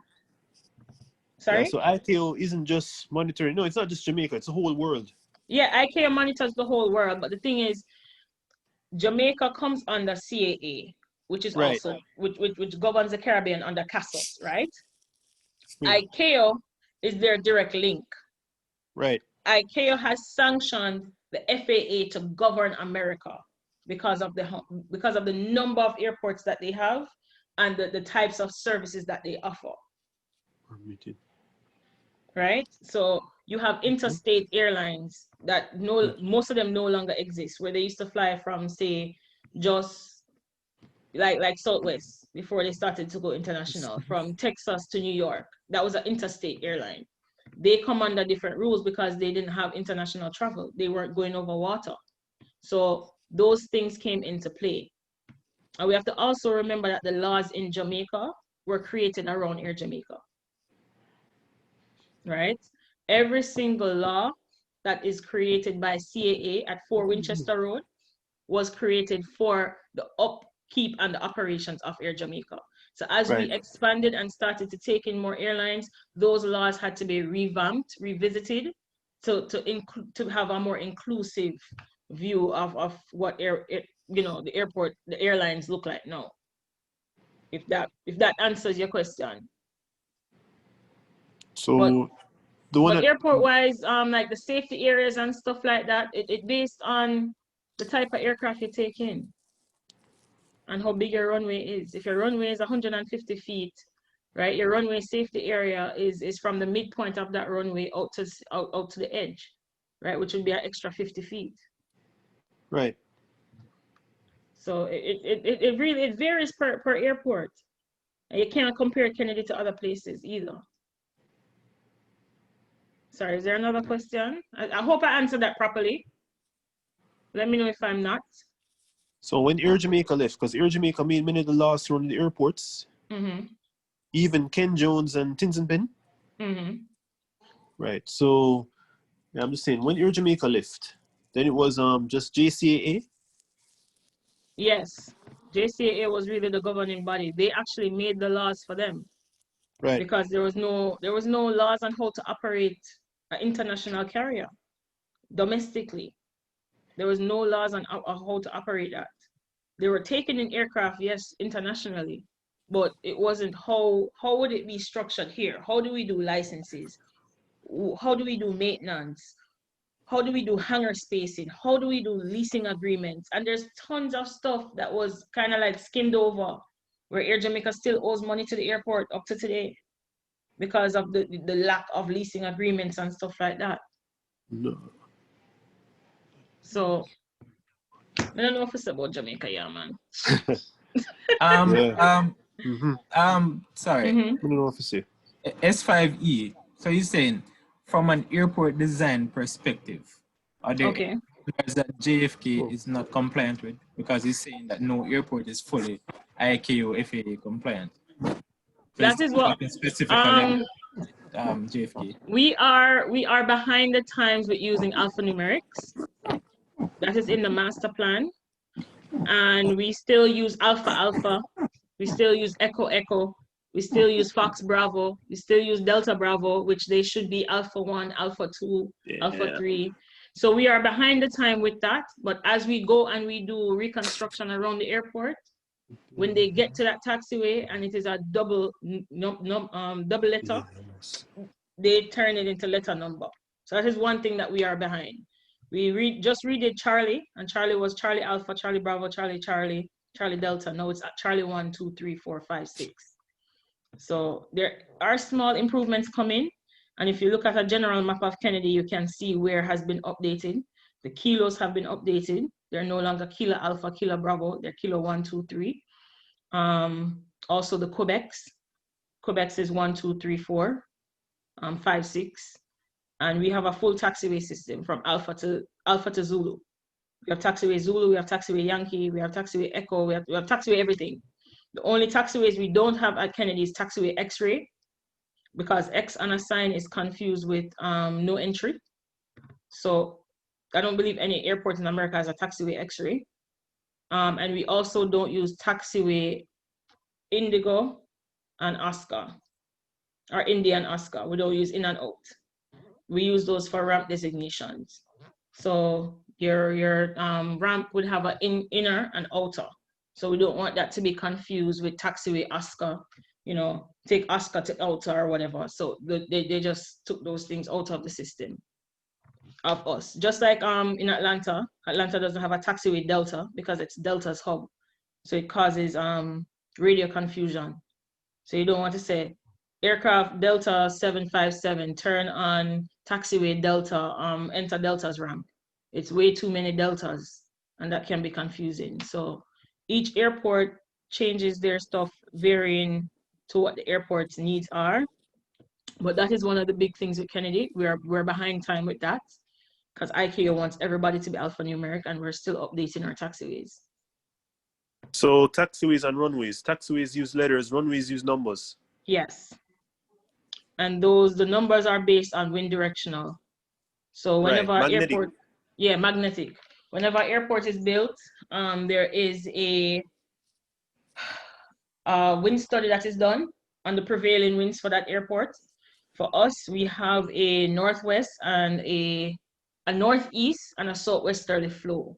And that's why we have our runway designations favoring those wind directions. Because when we get winter snow or winter ops, we get that that northeastern wind. So the 4s and the 22s are good. And then once as the storm passes, we go to a southwest flow, which is a 13 and 31. So there's a logic behind why the runways are structured the way the runways are structured. And if there's a slight crosswind, there's a slight crosswind, but the prevailing winds for the airspace are that, and it's very similar to LaGuardia has the same thing. LaGuardia has a 4 and a 22. So and a 13 and a 31, I believe.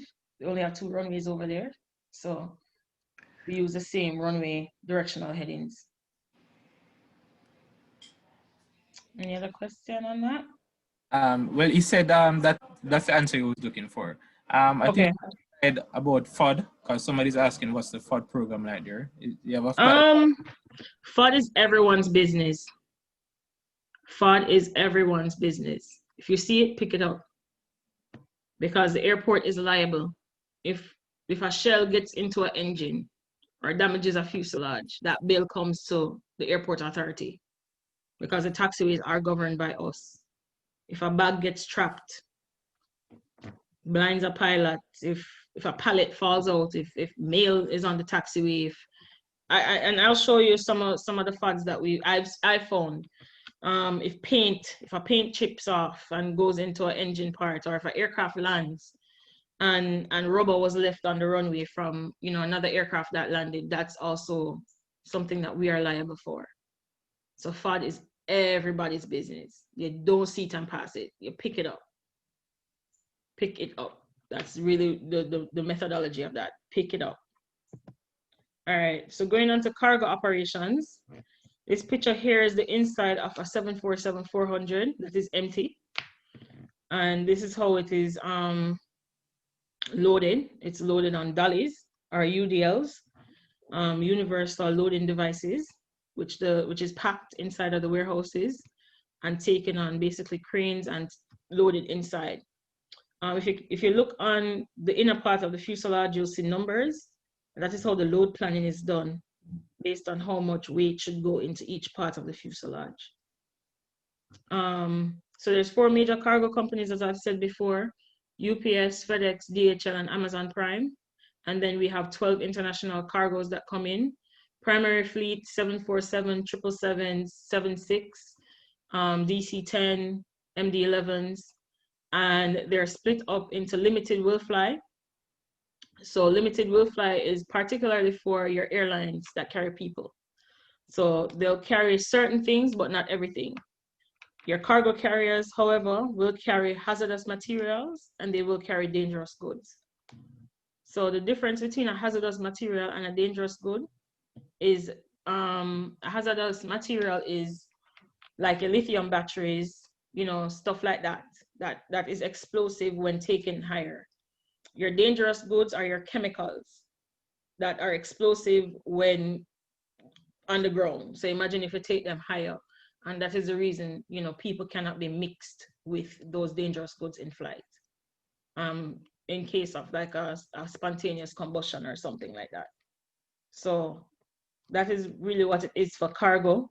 And as I said, cargo right now is what's keeping the airport going.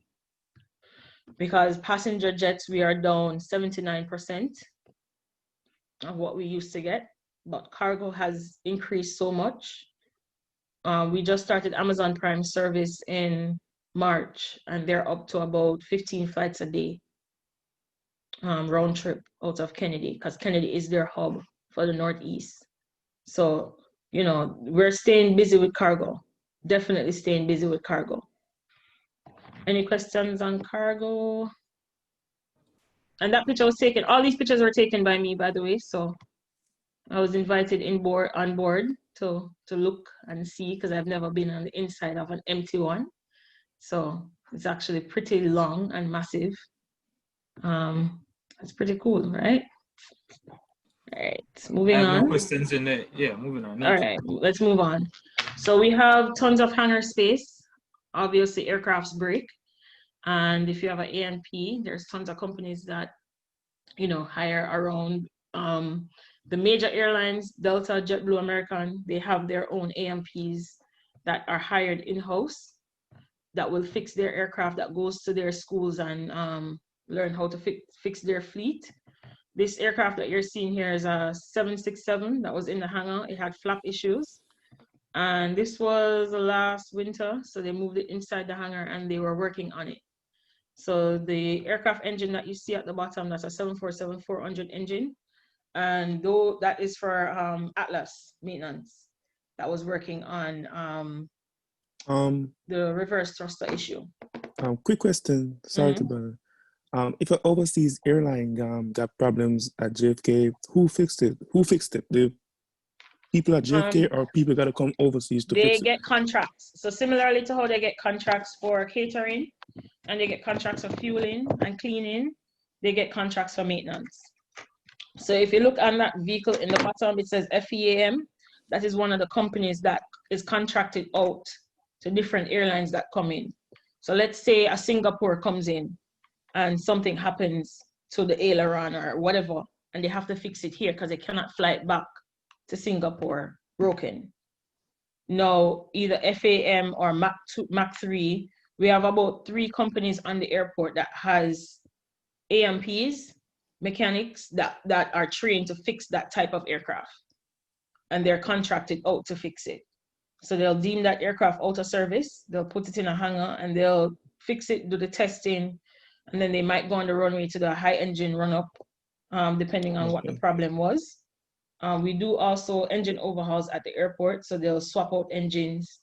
Everything and anything that you can think about aircraft maintenance wise, you know, that it is done at Kennedy as well. So you get to see a lot and learn a lot if you ask the right person. So I've seen landing gear testing where they put the entire aircraft up in the air and basically fix the landing gear, retract it, put it back down, retract it again, put it back down to make sure that it's working properly. And then they put the landing gear back down and then they bring the aircraft down to the ground. I've seen engine overhauls. They've taken the entire engine out, you know, put back in a whole new engine. It is amazing what AMPs do. And I give them a lot of credit because they keep the industry going. Right now, primarily what we're seeing is a lot of the aircraft coming back from the desert and they're getting engine tested. So to put them back on the flight line, they have to go through a series of testing. So we're seeing a lot of that with JetBlue aircraft that was in the desert, American Airlines aircraft that was in the desert, the 777s that they parked up due to COVID. They're coming back and they're coming back into service. So they're getting routine maintenance to ensure that they're airworthy. Any questions? Okay. No? No questions so far. All right. So going into what I do every day, if you follow me on Instagram, this is normally the picture that greets you when I go to work. And this is basically our automated weather system on the airport. Unlike the Caribbean, we do not have a person on staff, a meteorologist on staff that writes the METAR every hour. It is generated for us. And the reason I have a connection with this, as you guys know, I worked as a meteorologist and I used to make the METARs for Norman Manley. So, you know, I have somewhat of a connection to this. So the METAR, for those who are non-pilots or enthusiasts or, you know, don't know what a METAR is, it's meteorological information. So it tells you the aircraft, the airport, the time, the date, the wind speed, the visibility, the clouds, the temperature, the dew point, and the atmospheric pressure, which is the A number, the last number there in the midsection here that says meter. Then also for us airfield briefing wise, we get anything that is over the height of a building has to have on a obstruction light and a flag. So a crane was raised and it tells you it was northwest of JFK and it was 240 feet. And then also if we had any runway closures at the time. So you can see also in that little box to the left-hand side, airport conditions, it told you that runway 31 right, 13 left was closed. Also it tells you any outages, if we have any runway end lights that are out that are supposed to be fixed. Also what the ATIS is. So here we have ATIS alpha and it goes alphanumeric. So any information in this that changes, your ATIS also change. And also if your runway configurations change, then your ATIS also changes.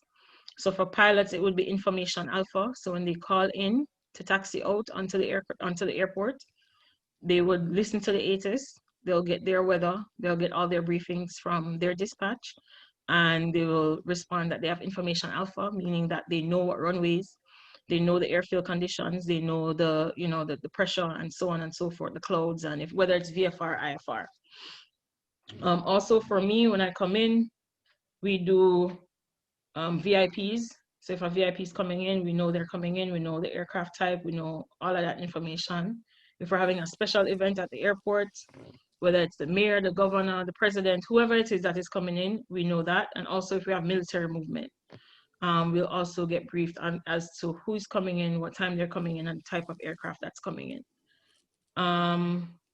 That is mostly it for my daily briefing. And I'll also get briefed from the person who worked before we, since we're a 24-hour airport. The information has to also always be shared. If something happens significant on their, you know, shift, they'll tell me and I look out for that. So, you know, that's just basically what goes on when I walk into work. Any questions on that? Nope. All right. So what is airport ops, right? And this is what we do every day. Airport ops is divided into landside and airside. So we maintain all the surfaces of the airport because we are liable. If an aircraft drops into a pothole, we're liable for the damages. Basically, that is plain old Jane. That's how it works, right? So all I do every day is a series of inspections and take pretty pictures and, you know, some interesting stuff that goes on. But the series of inspections are based on your primary surfaces, which are your runways, secondary surfaces, which are your taxiways, and your tertiary surfaces, which are your, like your aprons, your ramps, your hangars, so on and so forth. So the first picture at the top here, that is a elevated guard light. And at night, it blinks on and off. We test these at night and we make sure that they're tethered to the ground. So we actually come out and we shake them to make sure that they're, you know, tethered. As you can see, there's a little wire from the light itself going to the ground. So if it does get hit over by an aircraft and it's still tethered, we can basically mount it back into the ground. But if it's completely ripped off, we have to get an entirely new one. Here's an example of all the taxiways. We have taxiway Zulu, and it is at an ILS hold short area, which is an area that you'd hold short of a runway. And these ILS areas are based on two things. Either it obstructs a landing aid, so a glide slope or a localizer, or it is for an airspace. The bottom picture, that is actually a aircraft fuel lock that I found on a taxiway. So this fell out of an aircraft while taxiing to the runway, and that is considered fraud. So I find some very interesting stuff from time to time, and that was one of the interesting ones. You normally find baggage zips, manifests, load planning sheets. You find everything that gets blown over. Nowadays, I'm finding a lot more masks that people wear, and they just throw them on the ramp and they just get, you know, blown over onto the taxiway. Gloves, stuff like that. The sign to the left here, sign to the right here is a 13. the distance remaining sign. And this is on runway 13 right, 31 left. And it tells you that there's 13,000 feet left to the runway. So this is one of the longest runways in the world. And that sign is very interesting because you don't really see 13 printed a lot of times on any runway. Any questions? No? Hey, so I'm just asking with airport ops. Yeah, I was told that with airport ops with a degree like what I have, I could get like an opening, like a position or a career start. What's your degree in? Aviation management. Yeah. That's really what they hire off. Oh, would JFK happen to have any openings right now or no? If you are not a U.S. citizen, no. They have basically frozen the hiring process. No one is allowed to transfer, move around. They're not taking any new person in. They're actually looking to downsize at the moment because we're not getting in the traffic like we used to. But the main requirement of working, it is a state job. You have to be a U.S. citizen or a permanent resident. All right. Well, I'm a U.S. citizen. Yeah. So if you want to apply, it's PANYNJ whenever the world reopens. All right. PANY. All right. PANY. NJ.gov. NJ.gov. N as in November, Mike. Yes. So Papa Alpha, November Yankee, November Juliet. Dot Gulf. Oscar Victor. Oscar Victor. Yes. So .gov. So .government. .gov. That's New York, right? Yeah. And it's a bi-state company, so you can work in New York or New Jersey. Okay, so how long do I have to wait for that? Or you have to wait until they open back up. They're not hiring anyone right now. They're because of COVID-19. They're not hiring anyone. They're actually looking to lay people off. You know, because so not just airlines, even workers, even all airport workers too? Yeah. I hope you've been watching the news because American Airlines just laid off a whole bunch of people. I've seen, hundreds. The airport is somewhat desolate because the businesses that occupied inside the terminals, if you walk through the terminals, 3/4 of them are closed. The shops, those are closed. I was working at Palm Beach, working at West Palm Beach, and believe me, many of the shops were closed. Many. Yeah. The souvenirs, more than half of them. Excuse me. Renee, this is Chris. Hi, Chris. I'm just trying to get an estimate as in the length of time left on the presentation. Maybe a couple more minutes. But I'm guessing since we answered so many questions in between, there shouldn't be many at the end, right?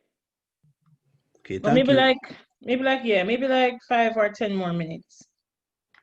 But yeah, if you're looking to apply and you've had prior airport experience, there is a testing requirement. You have to take a test, and that's 3 hours long. Then you're placed on a list. Then there's a series of interviews that you have to go through, and they only take maybe number 1 to number 5. So if you're not in the top 5, then that's just it. You have to try again the next time it comes around. All right. Yeah. But if you want more questions, link me on my Instagram. We can always link up. We can always talk. But I don't want Chris to remind me again. All right. All right. Thanks for me. Yeah, man. Just link me and we'll talk. All right. Cool. So continuing on, we spoke mostly about part 139. So we maintain the windsocks. At the bottom, that's our VOR TACAN, so our VORTAC, and that is Aer Lingus 330 taking off. We do not maintain those. Those are FAA maintained. So FAA maintains the VORTAC, the runway end lights, and the glide slope and localizer. Everything else, airport-wise, we maintain. So lights, signs, markings, and the pavements. All right. So we also do wildlife control. So the objective is to keep them off the taxiways, runways, ramps, aprons, helipads. We keep them off because we don't want them ingested and it causes an accident. So we use mitigation strategies first, and then we use depredation. So depredation is killing. So we do actually have a shotgun and we do kill birds from time to time. We have stepped up how we do wildlife because of the Sullenberg accident. Everybody knows about Sully. Watch the movie that happened at LaGuardia, and it actually was said to happen in our airspace, which is 5 nautical miles out from the airport. And that is the reason we do wildlife the way we do wildlife, is we have permits for everything, including the bald eagle. And there's some birds that we kill on site. We just don't even bother to say move, show, go away. We just kill them. We also do routine runway maintenance under this umbrella as well, where we do go onto the runway and look for birds that come in from flights that, you know, had a bird strike, so on and so forth. And we look for debris on the runway. So in the corner here, you see 2 turtles. We do get seasonal turtle activity. We get the diamondback terrapins. They actually come up to lay their eggs anywhere between June and August. And then the next year, from April, the end of April to the beginning of June, we get the little hatchlings. So those are 2 that we caught walking across the runway that a pilot actually stopped for, and we had to go out and pick them up and move them. I just took a picture of it, just a souvenir. All right. So, Herman said near the end of his presentation that. Sorry? Chris? Sorry, did somebody call me? No, I said someone was saying something. No, I didn't say anything. Okay. So moving along, we do wildlife, and wildlife is wildlife. Aircraft movement, that's another thing that we do. We maneuver aircraft around the airport with ATC permission, and that is me moving an Airbus 380. It had to be moved to a parking spot for the weekend, and I kind of like sneaked a picture. But also in low visibility, like I said before, they'll get lost, and we'll go for them, especially the new airlines that come in. The pilots don't really speak English that well, and they'll get an instruction from the air traffic controller, and they're totally lost. They have no idea where they are. So we do those escorts as well as airline workers who have limited driver privilege. So they cannot taxi out onto the runway, onto the taxiway from a ramp. So we will escort the aircraft for them. And that is the aircraft under tow. So the aircraft either being in a super tug or a traditional tug and tow. So here we have runway inspections. I do runway inspections every day. It really depends on the day and how much activity we have. That would determine the number of times I go onto the runway. So this video here is basically how we would talk to tower, and just take a listen.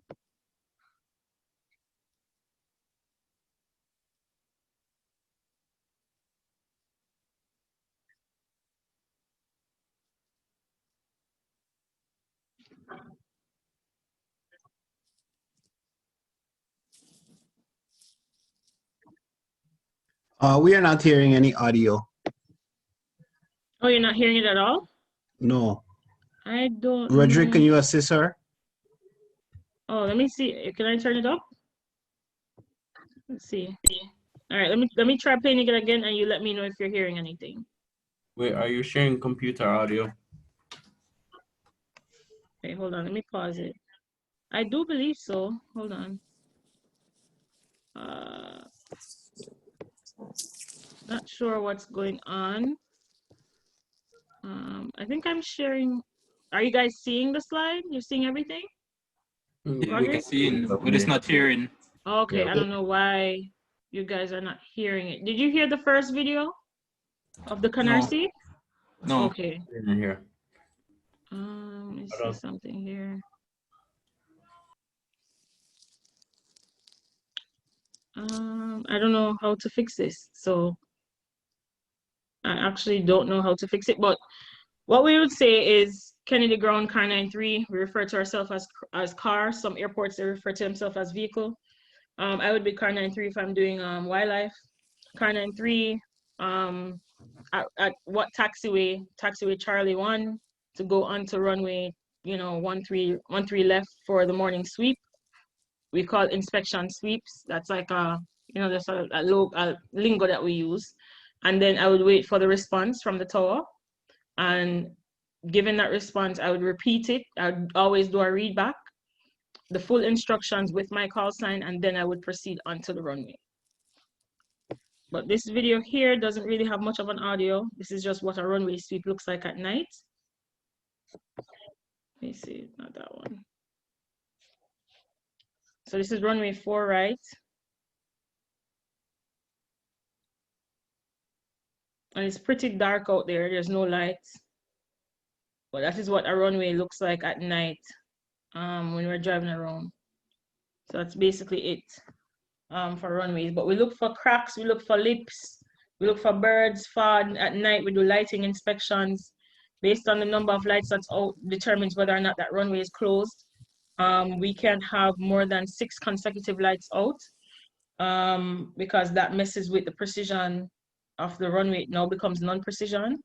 And then a lot of times we have to close the runway and note it. Send out a notice to airman to let them know that this runway is closed until the lights are fixed. We do have on-site electricians that work for the company as well. And once as we close it, the electricians come out and they fix the lights. So normally a runway, due to lights, would be out for maybe 20-30 minutes at the most. All right, so going on, we're all-weather airport. As you can see the picture to the left, you can make out the silhouette of an aircraft, and this is in fog. And then the picture to the right, you can see British 777 in rain. So we're all-weather airport, rain, snow, fleets, fog, everything.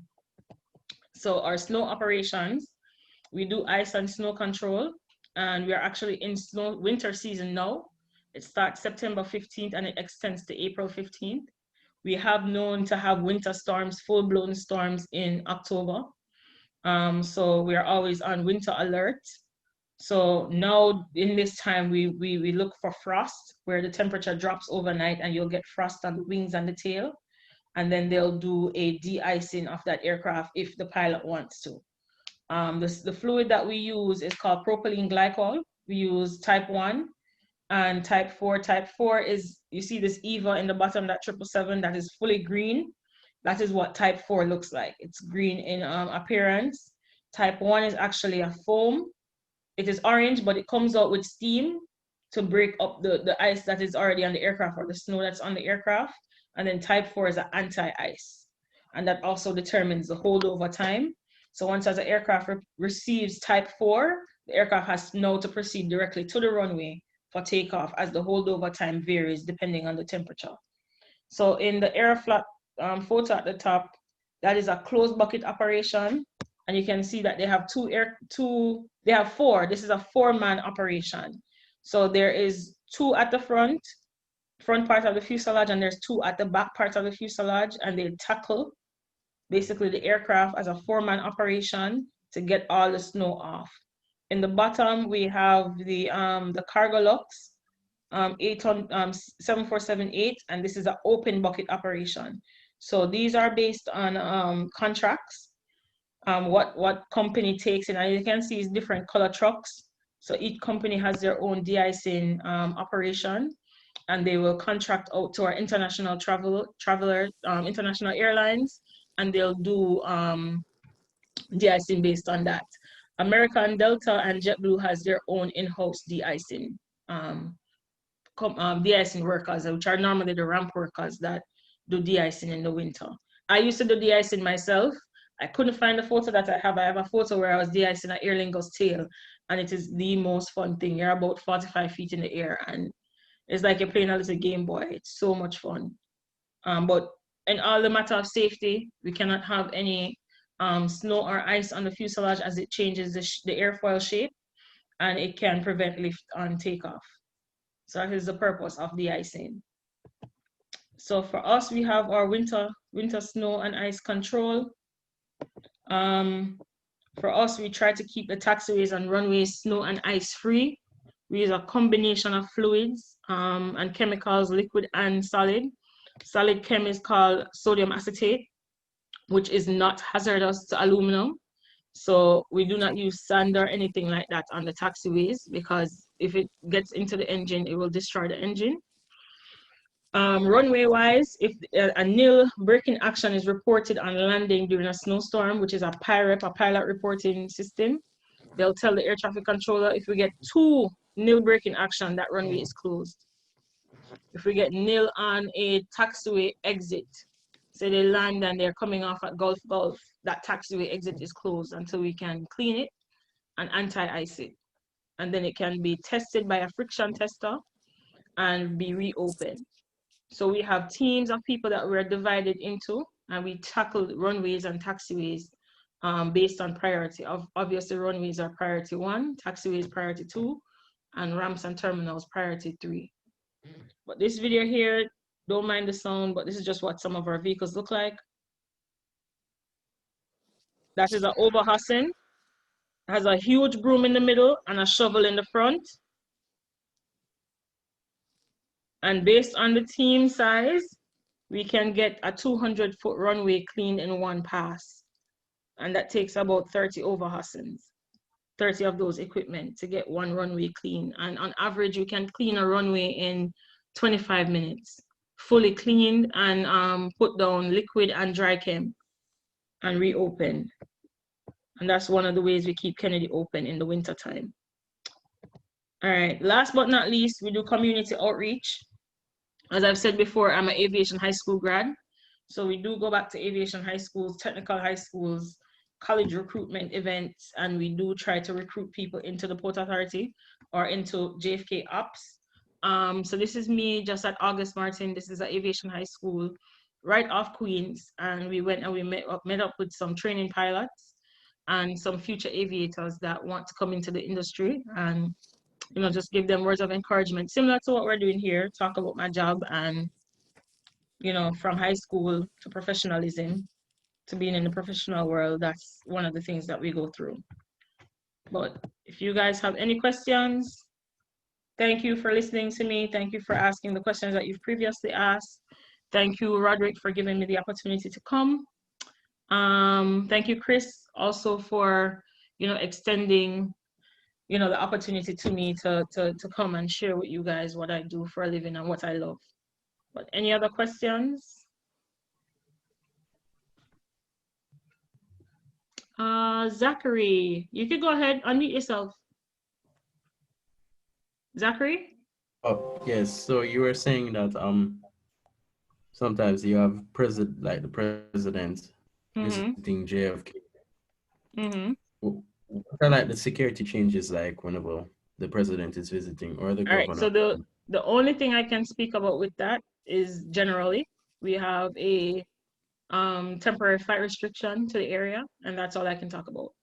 I cannot tell you anything about our security procedures. Oh, I see. But Air Force One does come in. Can I just say, please refrain yourself from asking Ms. Rennie about any security questions, any question pertaining to access or type of clientele outside of commercial passengers that use the facility. Sorry about that. Oh, it's okay. Yeah, but Air Force One does come in, Marine One comes in, but that is the furthest extent I can say on that. There is a temporary flight restriction, so if you're a pilot student, you went to aviation college, high school, wherever, you know about TAFs, temporary flight TFAs or whatever they want to call them, temporary flight restrictions, and you know what those are, and you know when the airspace gets shut down and when it gets reopened. So that's just all I can give you on that. Any other question? You can feel free to ask me any other question. If I cannot answer it, I will let you know. Anybody else have any questions? Hello? Yes, go ahead. Yeah, have you ever been in the where the pilot check the weather? Like, for instance, the room where the pilot based in, like if they're going overseas, like in the Caribbean, Europe, if you ever been in that room that they checking like the weather and stuff, like what is it like? I have. It varies airline to airline. I have been in JetBlue's. It is basically a pilot's quarters. In there, it's very similar. There is a person that relays the message, a dispatch that relays the message from Long Island City, where they do all of the flight planning. And each pilot goes in and they basically time themselves in. That's where they clock in.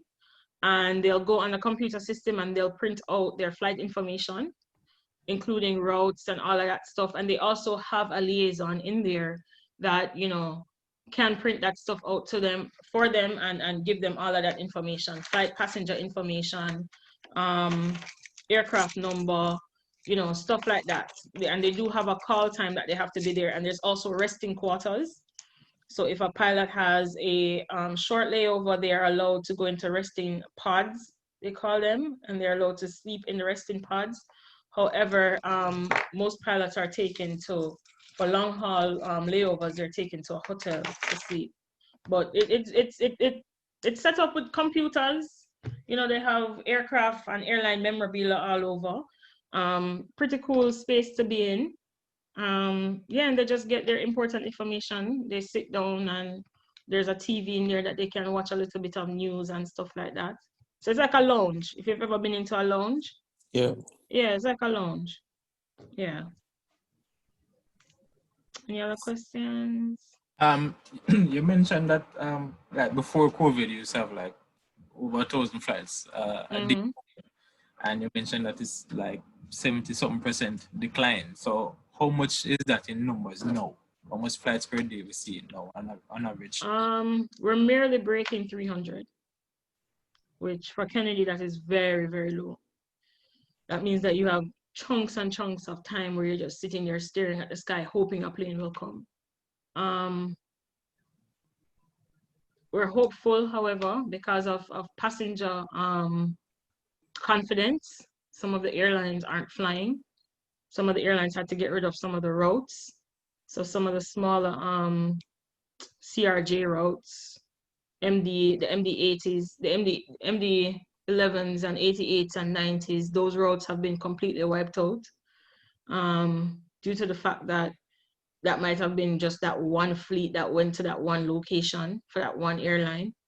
And they didn't have the passengers to bring that flight anymore. So they've consolidated their routes. So instead of flying one aircraft from JFK to Milwaukee, let's say, now they'll connect in, like, say, JFK to Atlanta to Milwaukee. And they'll connect all of the Milwaukee passengers in Atlanta now to take out from the hub to one of their spokes. So it's somewhat humbling. At first it was like a break from the fast pace because we're always going so fast, it's like a rat race.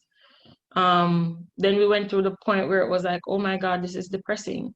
Like, when is it going to come back? And I believe everyone went through that, and then we started to see all the layoffs and stuff. So yeah, next question. Why does Aer Lingus use JetBlue terminal? that is a leasing agreement. Aer Lingus is not the only one. They also have Hawaiian that comes in, and Cape Air that uses it, as well as TAP that uses it. So JetBlue is the only single-use terminal at JFK, which means their fleet size doesn't have any wide bodies or any supers in their fleet size. However, they have 3 amended gates that they can take a wide body aircraft. And they did that with respect to doing code shares with Aer Lingus, code shares with Hawaiian, and TAP is also owned by Dave Nealman, who started JetBlue. So he has 51% shares. So Azul is also supposed to be coming to Terminal 5, but I don't know what happened with that agreement. Any new airlines coming in from overseas? We saw Kenyan earlier this year. Kenyan started coming in. Ethiopian also comes in. Ethiopian passenger and cargo right before COVID. Right now we mostly see cargo. There's people that are always fighting. United wants back in. Not United, Continental. Continental wants back in. What about TAM from South America? They cease operation? Yes, TAM is regular. TAM, TAMI, LATAM, those are South American carriers. They're regulars. They come in. The TAM comes in on the 350. LATAM comes in on the 7879s.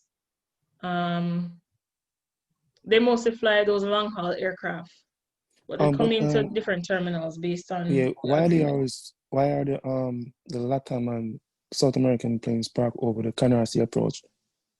They're parked there because they have a leasing agreement for those holding spots. So they do, what they do is they use the same crew to take back out the flight. So they give crew rest. So in order to give crew rest, you have to give them 8 hours in between flights. So when they come in the morning, they gotta they'll give them crew rest. rest. Yes, they'll give them an 8-hour crew rest, and then that same crew takes back out the flight. So they don't have a New York-based crew. That crew that leaves from that airport, that destination, they go back. And you see that also with Cal. Cal does that as well. Yeah. So what about like Middle Eastern planes like Royal Jordan, Royal Air Morocco, and Air India? When they come in like in the morning, that same crew bring the same plane back out, or is it a different crew? Majority of the time they do. I've seen with Air India where they'll deadhead a crew and have the crew wait, and then the other crew would get the crew rest, and the crew that's deadheaded brings that aircraft back. So the crew that flew in, and then they work that like a chain, right? So they'll deadhead a crew. The crew that took the aircraft in, they'll get the sleep, they'll get the rest. The crew that deadheaded actually takes the aircraft back out in a couple hours, right? Because a deadhead, you don't have any time logged, right? You basically came on the flight. You're not working it. And then they do that for Air India. That's what I've seen for Air India operations. For Emirates, Etihad, they have somewhat of a similar thing, but they'll have crews that will be New York-based crews, especially when they had the 380s, because on the 380s, there's about maybe 25 or 30 flight attendants. What about Ubestan? That's the name, if I'm spelling it, if I'm Which saying one? it right. Ubestan. I don't if that's the name. Azerbaijan. Yeah. Azerbaijan. They do. And the next one, I can't remember if Ubestan, some place. Oh, Uzbekistan. Uzbekistan. Yeah. Uzbekistan. What about those crew? Yeah. They do the same thing with the crew rest. They do the same thing with the crew rest. So the aircraft will sleep at the terminal. You see them at Terminal 4 sometimes. Air Europea does the same thing. Air China sometimes does the same thing. Right now,